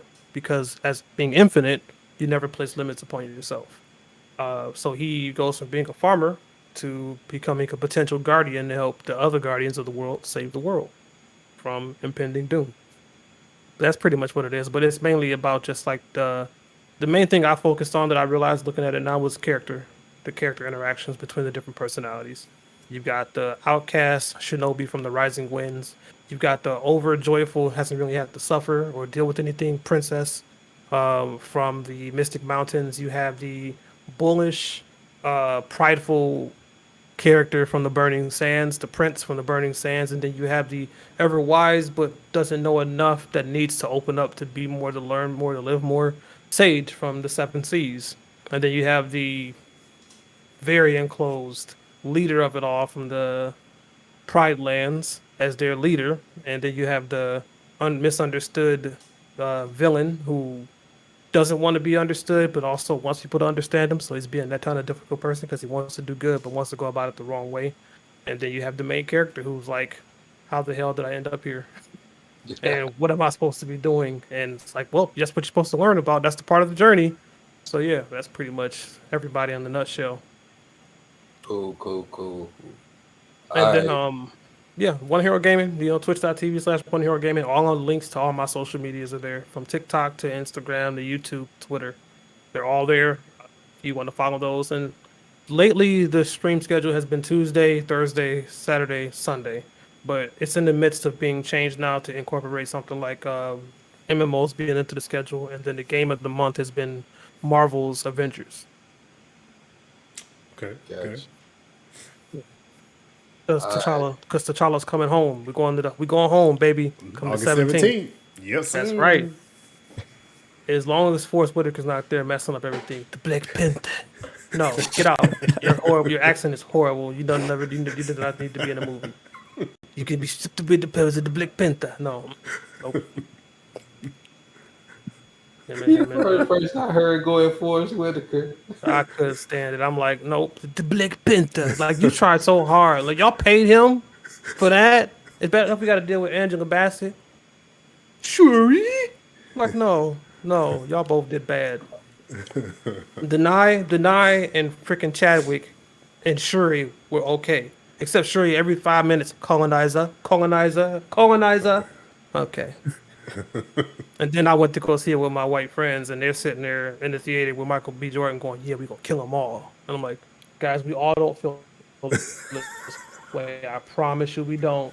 Okay, this is just a movie. I don't know why they went this route. They didn't attack all the Jewish and Nazi people in the Captain America movie, but the black movie we get, they want to bring race into it. I'm sorry, we don't feel this way. I know you're uncomfortable. Just don't. I was really uncomfortable. I'm like, yeah. But yeah, that's about it. All right, man. We appreciate you coming through. Appreciate you, finish man. up the show, man. For sure. Have a great day tomorrow, man. Get you some rest. And anytime, bro. Anytime you want to come, talk, chill. If you just want to be a co-host, you know what I'm saying, let us know. And we gonna bring you in. I appreciate it, but I blame you for my wheels are turning because I'm not gonna be able to go to sleep. I'm gonna be up all night thinking about that idea because I'm gonna try to bring it to fruition by the end of the week. I know me. Okay. It's gonna be great though. It's gonna be a good time. Hey, just hit me up, let me know if you got anything you want me to contribute. All right, I appreciate it. All right, no problem. All right, it was a pleasure meeting you, fellas. Thank you All right. for Thank you, for letting me come in. Yes, sir. All right. All right. Hey, Have a good night. Have a good You rest too. of the stream. Thank you. And Thank you too, remember, man. greatness lives within. It begins with us. It ends with us. But most importantly is that it starts with us. While the world is waiting, go show them how great you really are. All right. Peace. All right, man. So that was One Hero Gaming, man. Great interview. That's awesome. Super awesome. There's gonna be more stuff like that we're gonna do on Nerdflow. More interviews, more showcasing of like black streamers and stuff like that. Let's get into this Newsweek, man, because it has been very, very controversial, shall I say. Say at least. So, Scarlett Johansson and now Emma Stone are both suing Disney over Disney Plus releases. So, kind of like I guess you could say, it kind of really boils down to, at least from what I read, it kind of boils down to royalties in a sense, because I guess their contract were kind of like based off of Movies, ticket sales. it was based off ticket sales solely before, and I'm pretty sure these contracts were drawn up before we knew COVID was a thing and pre-pandemic, all that type of thing. And then they threw in the deal of we're going to put it on a streaming service too and have it in the movie theater. So that kind of skews the ticket numbers because you can just watch it at home for $29. So yeah. And I mean, a contract is legally binding. So I mean, they do have a point. Thoughts? I'm gonna give the floor to Briario. I know you got something to say. You know I do. And Kevin Feige is on their side. He's upset at Disney Yeah. because of it also as well. So the big guy that's over Marvel Studios is on their side. Absolutely. And I do like the fact that he came in to her aid to speak on why, because there were so many reasons why they wanted to go ahead and like push it back as far as they could, just so they can get that. So I really don't like the response that Disney did by just blaming it all on the fact that it was because of COVID. It's like you kind of keeping them in the shadows with this, keeping them out of what they. So my thought process on it was clearly this. Y'all a big company, right? Y'all literally could have, when you knew that, because I know Disney was up in the air for like a super long time, and if we're going to release Black Widow on Disney Plus. That's why I got moved umpteen million times before it actually came out. Mm-hmm. And they literally could have renegotiated the contract. That's literally all they had to do. Just renegotiate the contract. call up Scarlett Johansson on Zoom call, whatever, Skype, whatever the hell. Like, hey, we're thinking about doing this with the movie. We want to, I know we had this so per agreement with your agent that we were going to pay you XYZ per ticket, blah, blah, blah. So we're going to do this now. We're going to give you XYZ percentage from Disney Plus Premier Access. But now you're being the sneaky, we like Disney, but you're being the super sneaky corporation that's trying to do stuff behind people's back. And, you know, we don't like that type of stuff and nerd fandom and gaming and all that good stuff. So that don't flow. That don't flow. Which brings me back to the whole we're gonna get sympathy because of COVID. Yeah, and that's not the case because you're Disney. You have money, despite the fact that you had to close down all your parks, despite of any of that. Exactly. People were on you was getting money. You were getting residual money purely through streaming Disney Plus. Money on top of money for a good calendar year. No excuse. You're one of the biggest companies in the freaking world. You weren't getting park money, but you and your subsidiaries were getting money. Yeah. You still had ABC, you still had ESPN. Hulu. Like, you only own majority of it. like you could still get money. But like, I need to see how what happens going forward with these lawsuits. And I mean, it's good it happens after Scarlett Johansson's contract was up. And in my head, I kind of jokingly said when I saw Scarlett, I kind of jokingly said in my head, I'm like, hey, I wonder is the girl from Mulan gonna say something? But then all of a sudden the next day Emma Stone says, I'm like, And Emily Blunt. Oh, and Emily Blunt too? Oh, okay. So I mean, Yes. Because Wow. do we know for a fact that streaming does take away from the box office money? I mean, to a degree, yeah, it is. I mean, So yeah, because box office money is based on individual ticket sales. I can put 40 people in a room and stream one movie onto a projector. well, that's here's the thing. With streaming, you take out the middleman altogether. It's $30 straight to Disney. If it's a $20 movie ticket, you're splitting that I don't know how many ways. Movie theater, So I'm Not pretty to sure. mention with the Premier Access, I just realized this. When we do the Premier Access, you also get to keep it as long as you have an account with Disney Plus. Right. So you're taking out the DVD money as well. Mm-hmm. Digital copy. Which I don't know people that own DVD players no more. Yeah. I worked at an electronics store, bro. People still buying things. People still miss a red box because red boxes are still sitting at Walgreens and CVS's. If they didn't sell, they wouldn't be there. I know. I get it. I know you could easily go turn on a streaming service and stream it. What's your alternative? We know what his alternative is. Don't ask that question. I still want to know just to be sure. It's digital. It's a stick. Okay. And it's a digital stick, anyway. Okay. But yeah, so that was one of the biggest things that came out this week. Forgive me, getting over cold, drainage, all that good stuff. So forgive me my stuffiness. Get rid of it. Get rid of it. Get rid of cut down all the trees and kill all the flowers. Anyway, Dude, more stuff. no. More stuff about suing. Pollen is the devil. Okay. I know that, but cut down all the trees, we won't be able to breathe. Okay. I'm trying I already to see cut down all the trees already. I stay in the city. Let's get some damn before we move on, can we talk about another deal since we in the movie section? I don't know if this was on the outline or not. I didn't see it. With DC. What with DC? We talking about we talking about the haircut thing where he just gave up on the haircut. Oh no, not that. I'm talking about the situation with Aquaman. Oh yeah, well I mean, we kind of touched. I think that was the show two shows ago. Yeah. Amelia, was supposed to be kind of sort of rumored to be replacing old girl in Aquaman 2. That's not the case. Basically, Warner Brothers one of said the that. Go ahead. the producer confirmed that there was no need to replace Amber because they've already.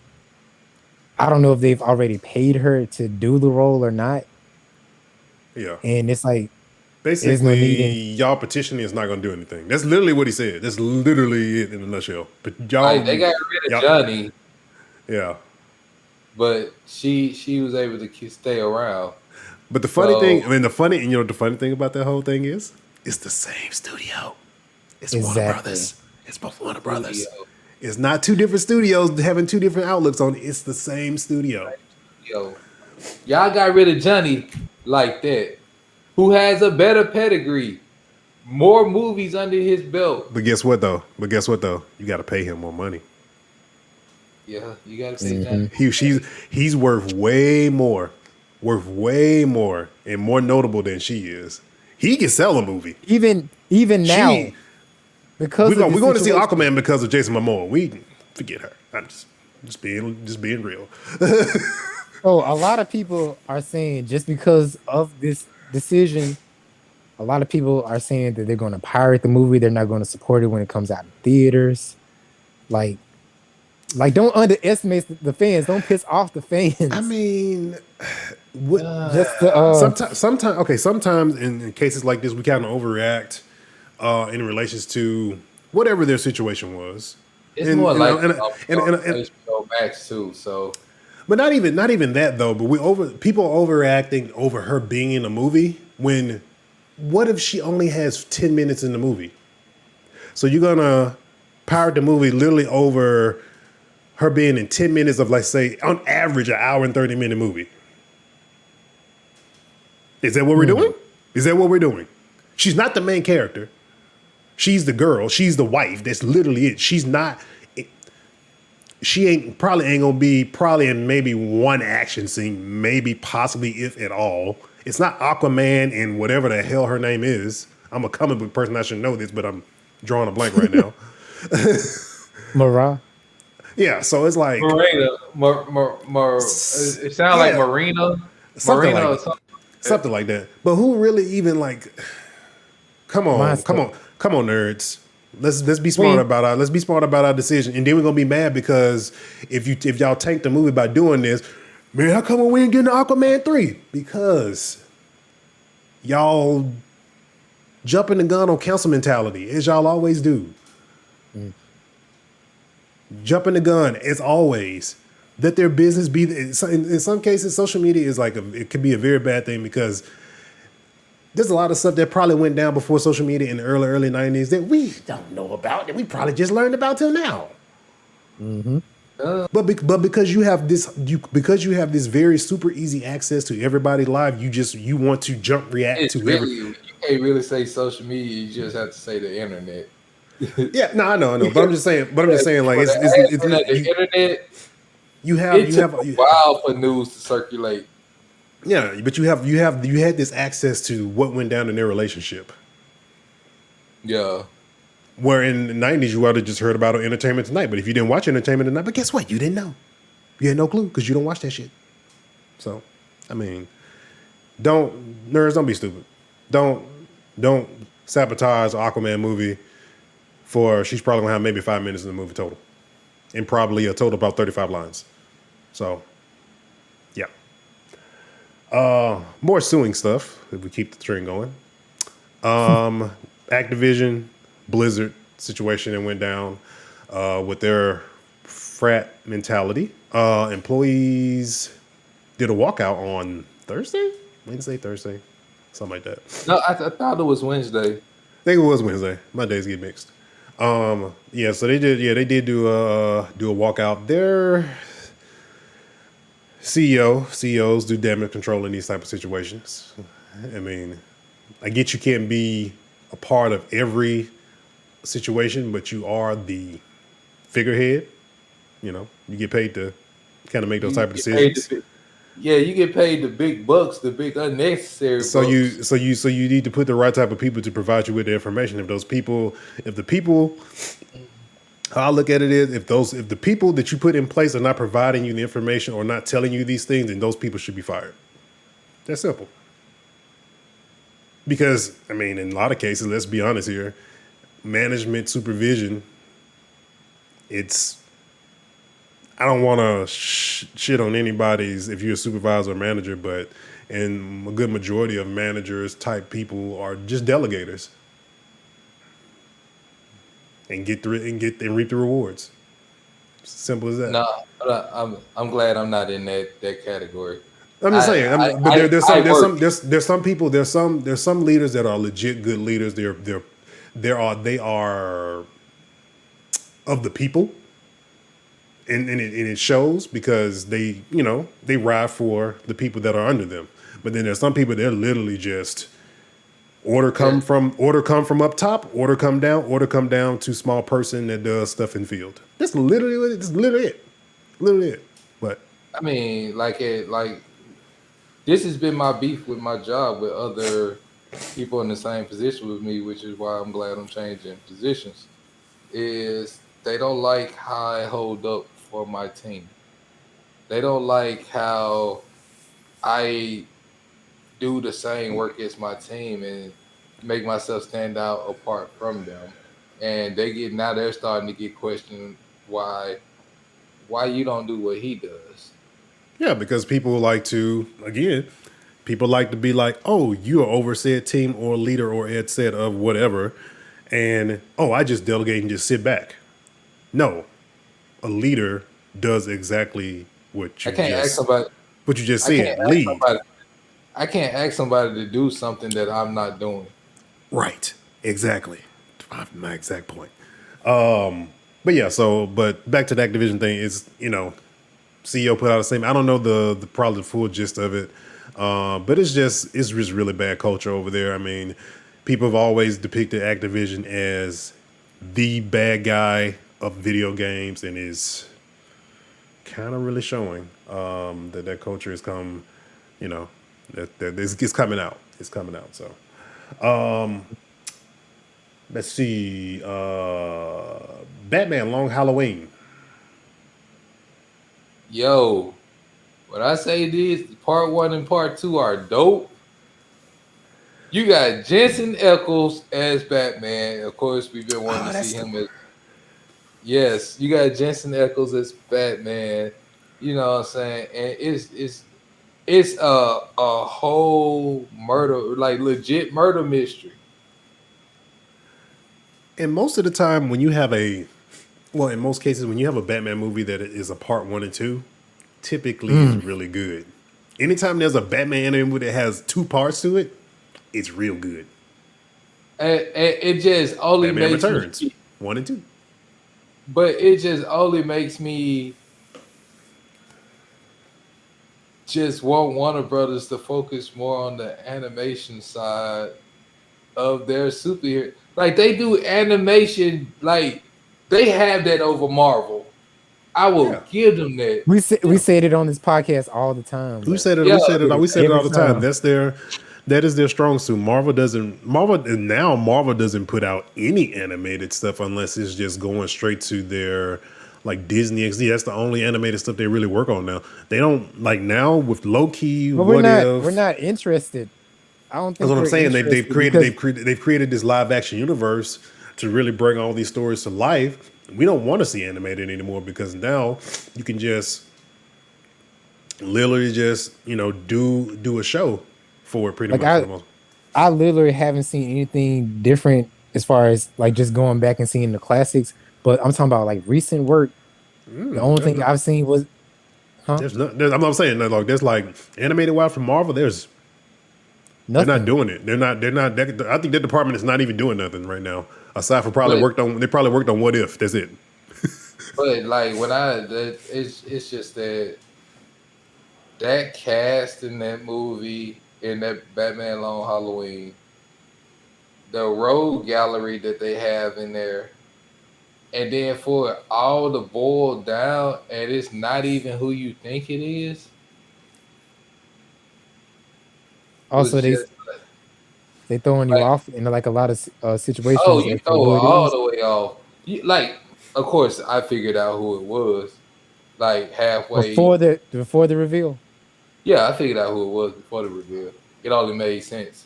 But for those who don't like just think about it like that, or you just watching the movie, you ain't trying to solve who the person is. You just watching the movie. It is a damn good movie. I'll give it that. You know what? So speaking of a Batman movie, you want to know a Batman movie that's like not what you think it is? Batman: Son of the Dragon. Oh yeah, that is not what you think it is. Bro, that is literally Batman taking place during the Last Dragon. That's what it feels like. It's lit. It's lit. I turned it on. I'm like, what am I watching right now? This is not. And I cut it off. I was like, nah, bro. We ain't want this. We ain't want this. Who did this? We don't want this. That's just like. Don't get me wrong. Batman Ninja was an attempt. It was Go Batman. Pretty much, it was an attempt to make something happen. What if Don't Batman get was a me Power wrong. Ranger ninja? Yeah, like I just told you the whole. I just told you the whole movie. Yeah, Batman, Power Rangers, Ninja Storm. That's basically what it was. Basically. I'm glad Royalty brought that up because you just reminded me of something that I should have sent into the community. Have you ever went back and watched the toy commercials for Batman action figures? Not recently. Really No. had a reason. Whoever was over that department clearly has never read a Batman comic or seen a cartoon. Like you would think they would have some connection to the cartoon. No, they were just trying to sell toys. Period. Oh yeah. Oh yeah.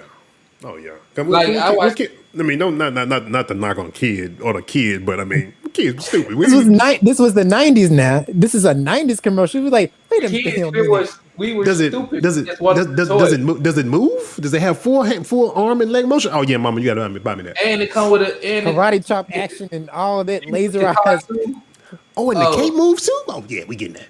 Hey, so like I watched the toys that it's a show on Netflix talking about toys. I know I know the toys the toys that made us. They're like it breaks it down. He-Man, G.I. Joe, Power Rangers, all of that.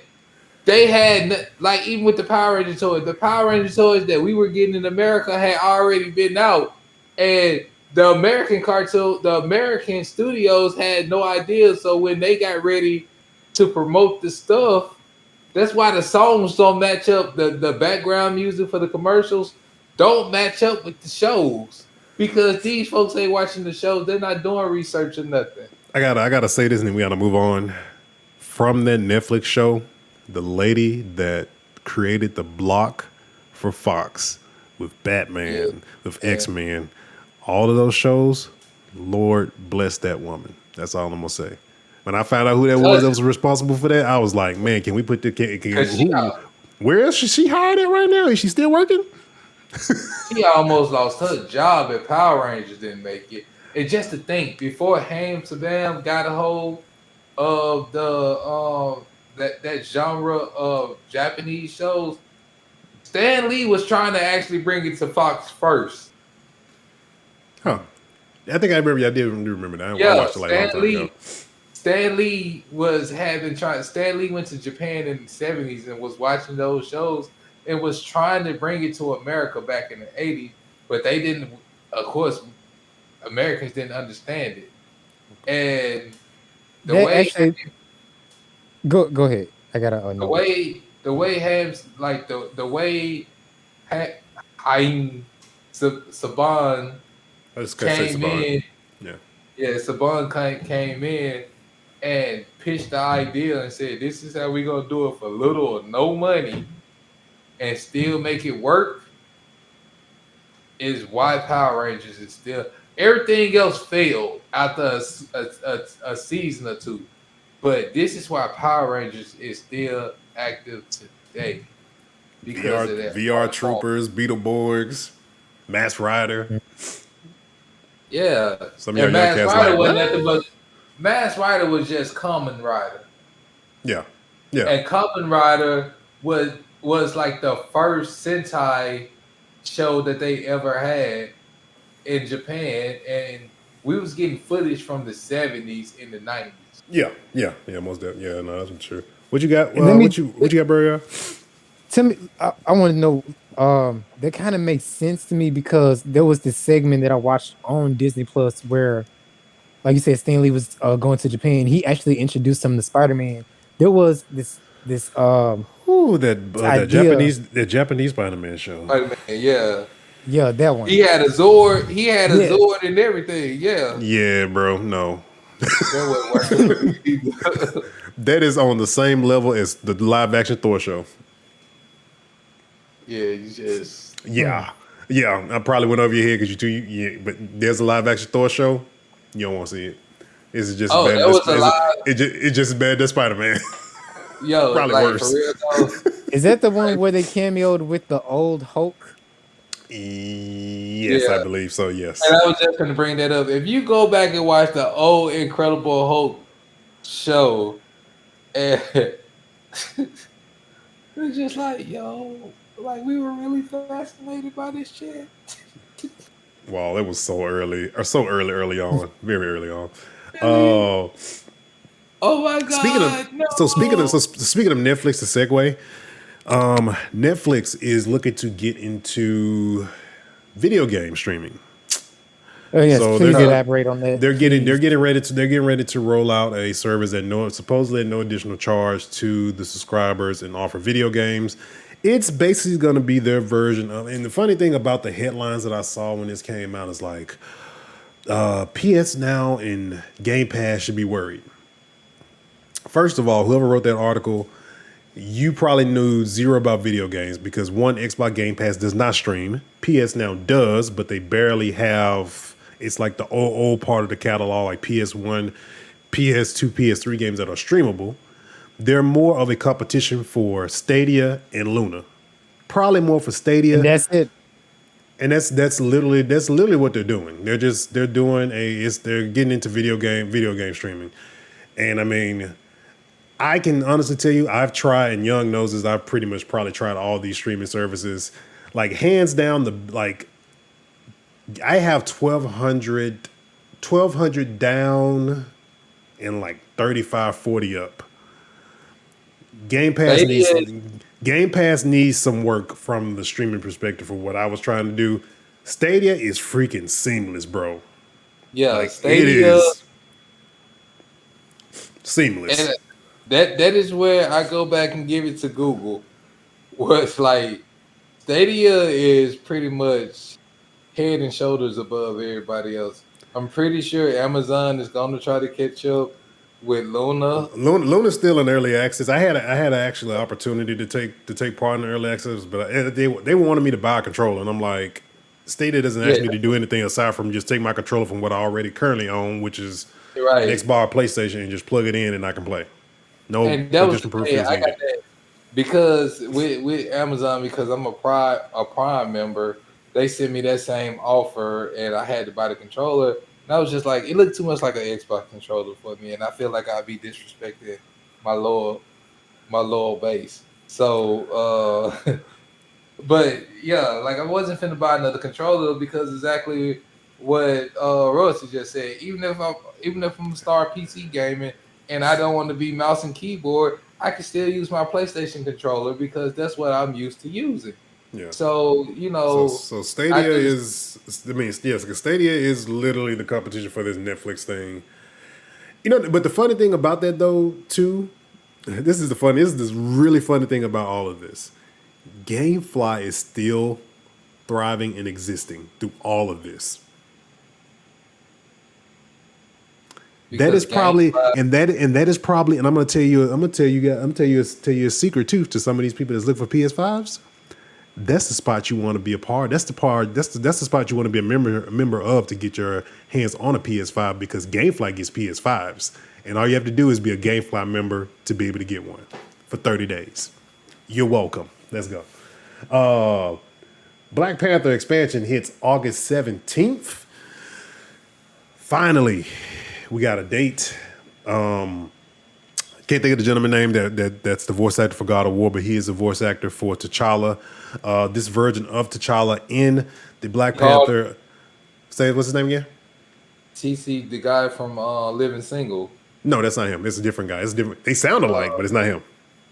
or are we talking about Wait a the, minute. He's from. I think he's from. Is he from Stargate? I think he's from Stargate. The black guy. I think he is. That's where he's originally. Well, at least that's where I know his face from. I can't think his name. He's the voice actor for God of War, the most recent God of War. Can't think his name. Should have wrote it down. But yes, but he's this guy, the guy that played voice God of War. He's playing T'Challa. There's some things that are a little bit different that Square Enix did mention that this is a more seasoned T'Challa. He's more arrogant. So don't expect to see the same type of version of T'Challa that you saw in the MCU. This is a much seasoned T'Challa. He's been through a lot more, and they say he's been king for a long time, and he's very, very arrogant. So just keep that in mind. I know some people have been going when the Avengers games first came out. People go into the game thinking it's a depiction of the MCU as it is, and it is not. They are different. It is very pulling from the comics, but it's also like a, what's up? he gets arrogant in the comics and the old cartoon. Yeah. Oh yeah, definitely in a cartoon. Yeah. Yeah, So he we're gets gonna real. so we're gonna see that.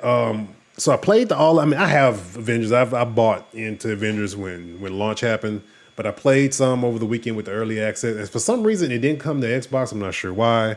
But it was only on PS5, PlayStation, and Stadia that they were doing this all access weekend. I thought it was a misprint, but apparently it's only for those three platforms. But the thing was, the all access wasn't really all access because I went to go and do it, and they wanted me to play $23.99 for the game. So the only thing you could download was the demo. You could pretty much do the initiative and level up and all that stuff in matchmake. To my understanding, that's what it was advertised as. But what I was gonna say is with all these people, Judge, that's his name. oh yeah, Christopher Judge. But with the access that's going on this weekend, I will say, and I hope that the game continues to stay at this point. And I have a feeling that Paul Tassi from Forbes, that writes a lot about Avengers and Destiny, he brought up a point that this all access could potentially be a beta for Avengers going free to play. And I hope it goes free to play because they make most of their money off the skins, which is what they base a lot of they get a lot of revenue on, because DLC, all the additions of the characters are all free. You're not paying anything extra to have access to the new Wakanda expansion that's coming out. So I hope it goes free to play, because I will say this much: the matchmaking was always the pain of this game in the beginning. And this weekend, matchmaking works where I felt it should have worked from the very first day. And it's so cool to be able to, because now at first you could only pick one version of the character on the team. So it only could be one Black Widow, there only could be one Captain America. But now they did an event where you could do you could have 4 different versions of the Hulk or 3 different versions of Captain America on a team. You could do that now. And so now people can really pick their favorite character that they main, and it doesn't matter how many it is on the team. So if you got three Iron Mans, then damn it, you got 3 Iron Mans on the team. So I may buy it since it's $23.99. I'll take care of the first of the month bills you have to take care of as an adult.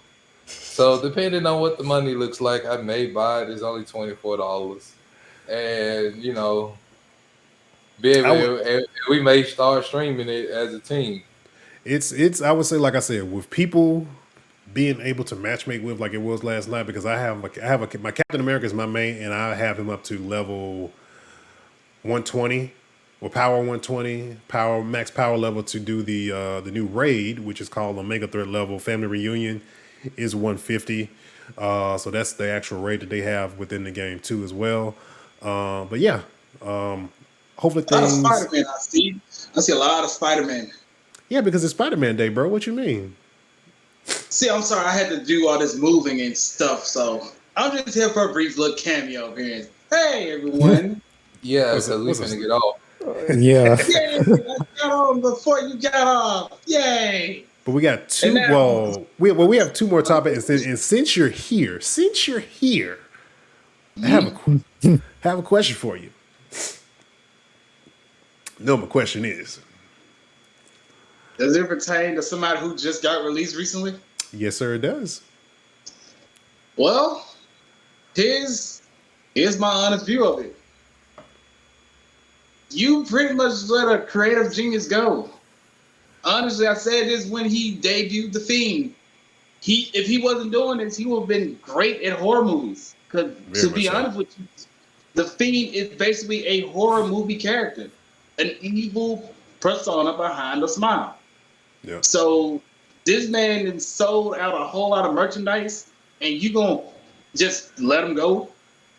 budget cuts. That's what they've been saying lately. Damn. Gentlemen, But please I tell just us hate what that we on. they hate the fact that he actually did not want people tampering with his gimmick, which is honestly fine. That's actually good. You don't want nobody messing with Nothing a to good do with character.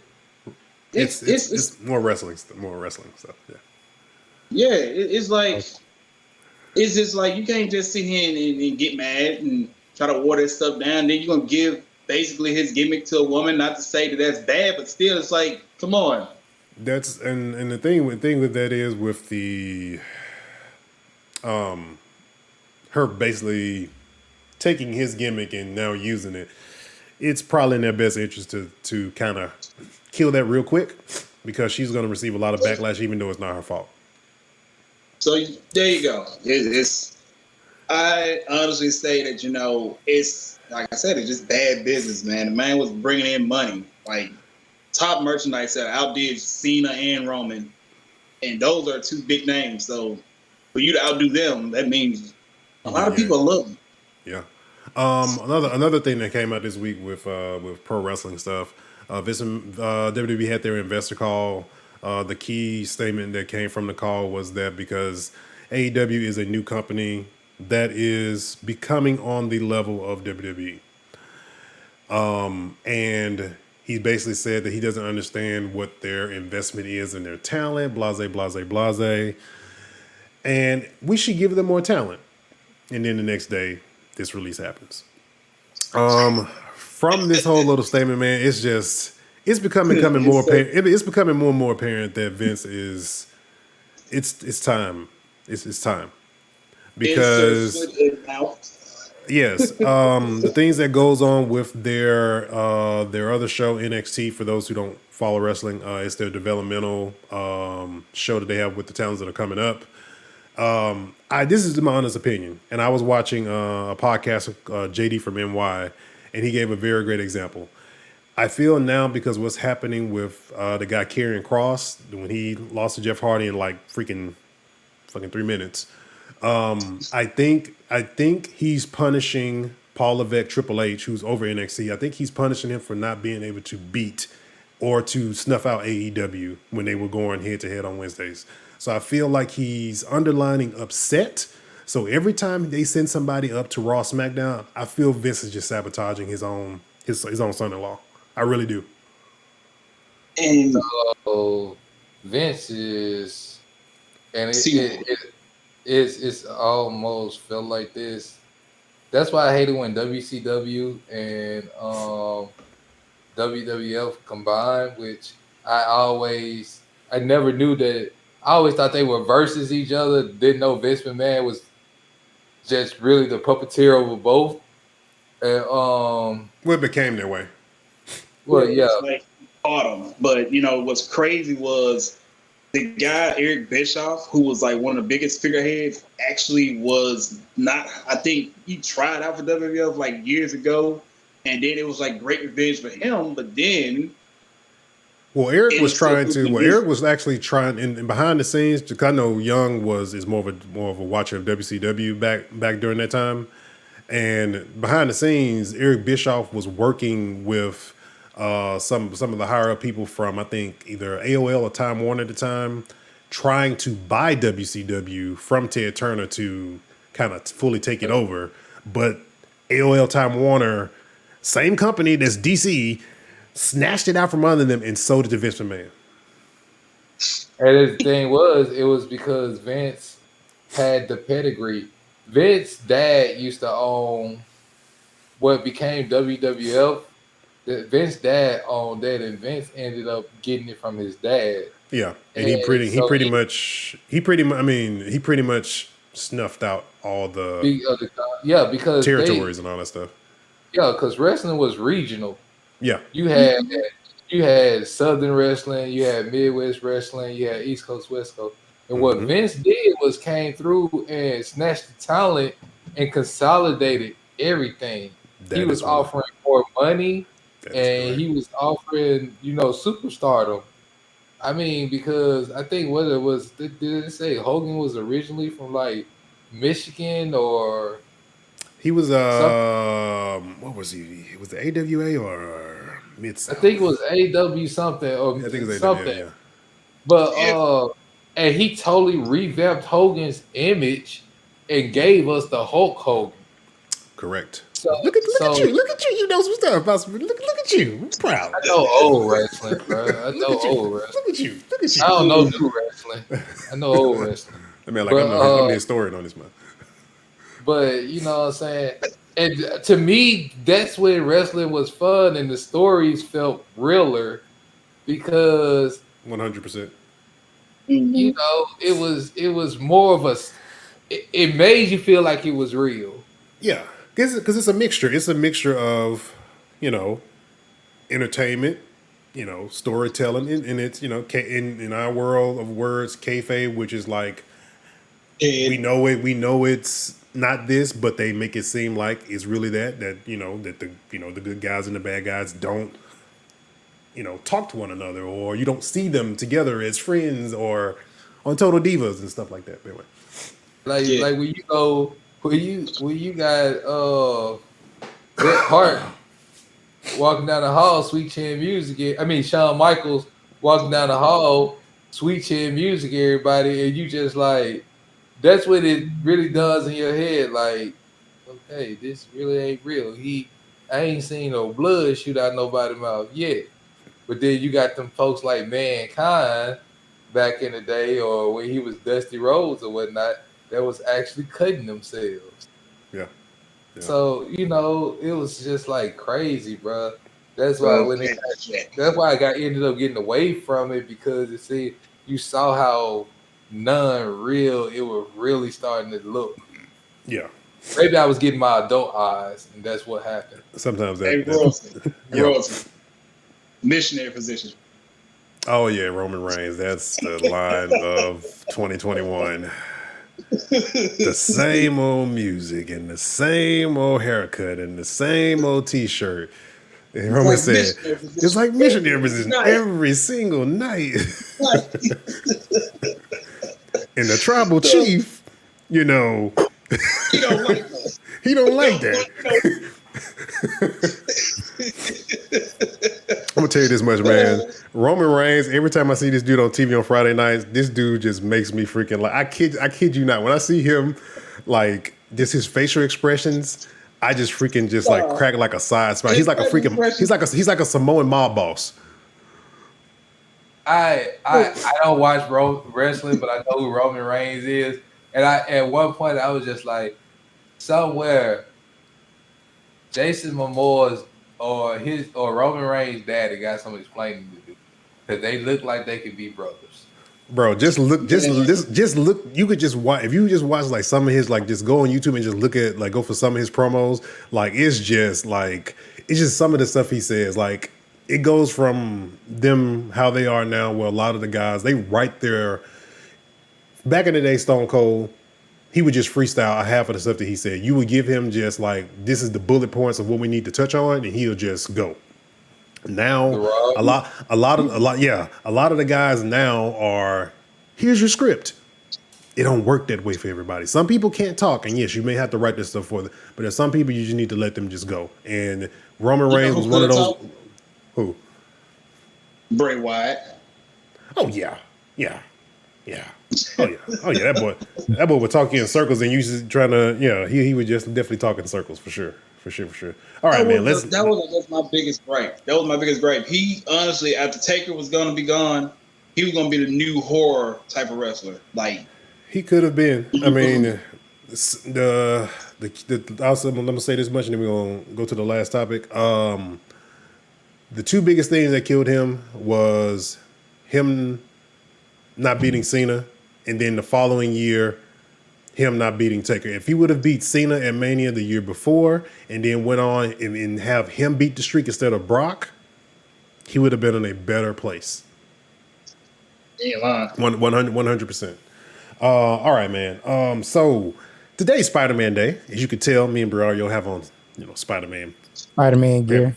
Spider-Man gear paraphernalia, And bro, why the heck is there No Way Home trailer? In a can. Apparently. And they gonna release it when they want to.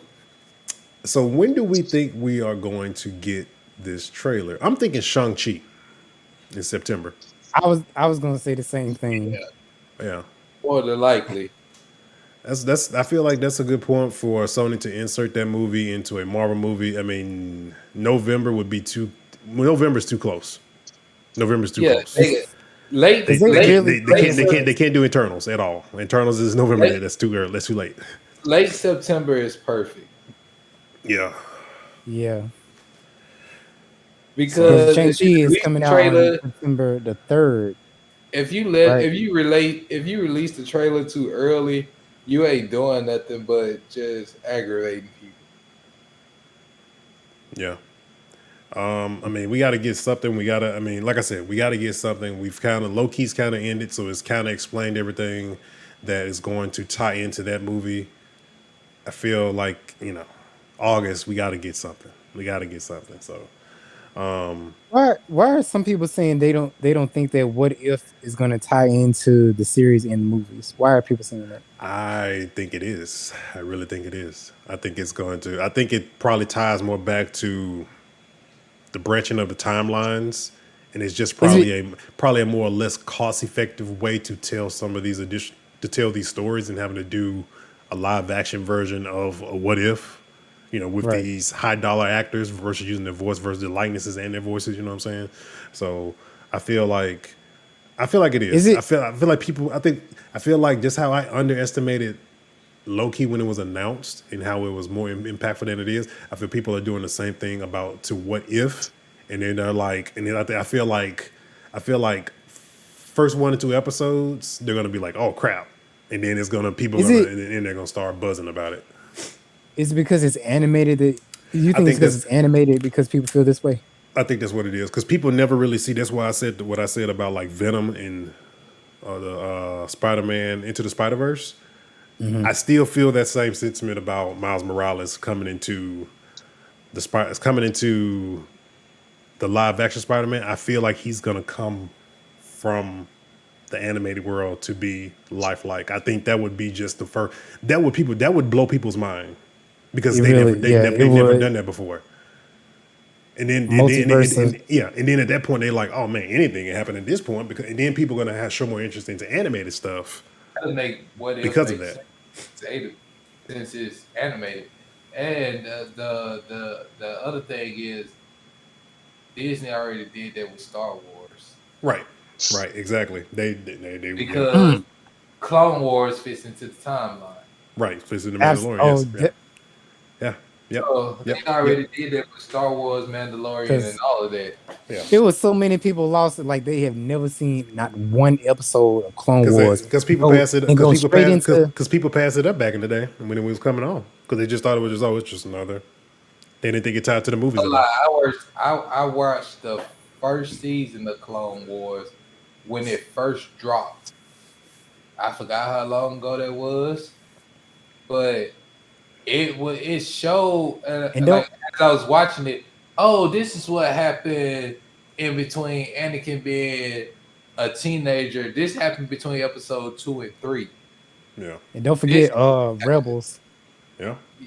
Yeah, I've never seen Rebels. I can't speak on Rebels. I know Clone Wars came out on Cartoon Network, so I remember watching the first season on Cartoon Network and was able to piece together that part in the timeline. Well, Rebels is really in between like Anakin being Darth Vader to the end of not the end. What I'm trying to say. Yeah, the end of the war with like first three the first three trilogies. Yeah, yeah, yeah. But all right, man. I think that's gonna be a wrap to issue 187 of Nerd Flow Podcast. We like to thank 1HeroGaming for coming through, talking to him in the first hour of the show, man. Appreciate that. I'm probably gonna segment the show out in that particular segment as his own little YouTube video itself. So you guys can, if you want to watch the live version of it, you can.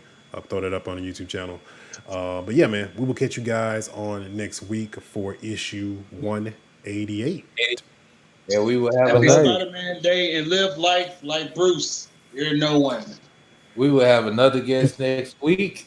So be ready for that. We going the DC Samaro route. Nothing but illustrious guests.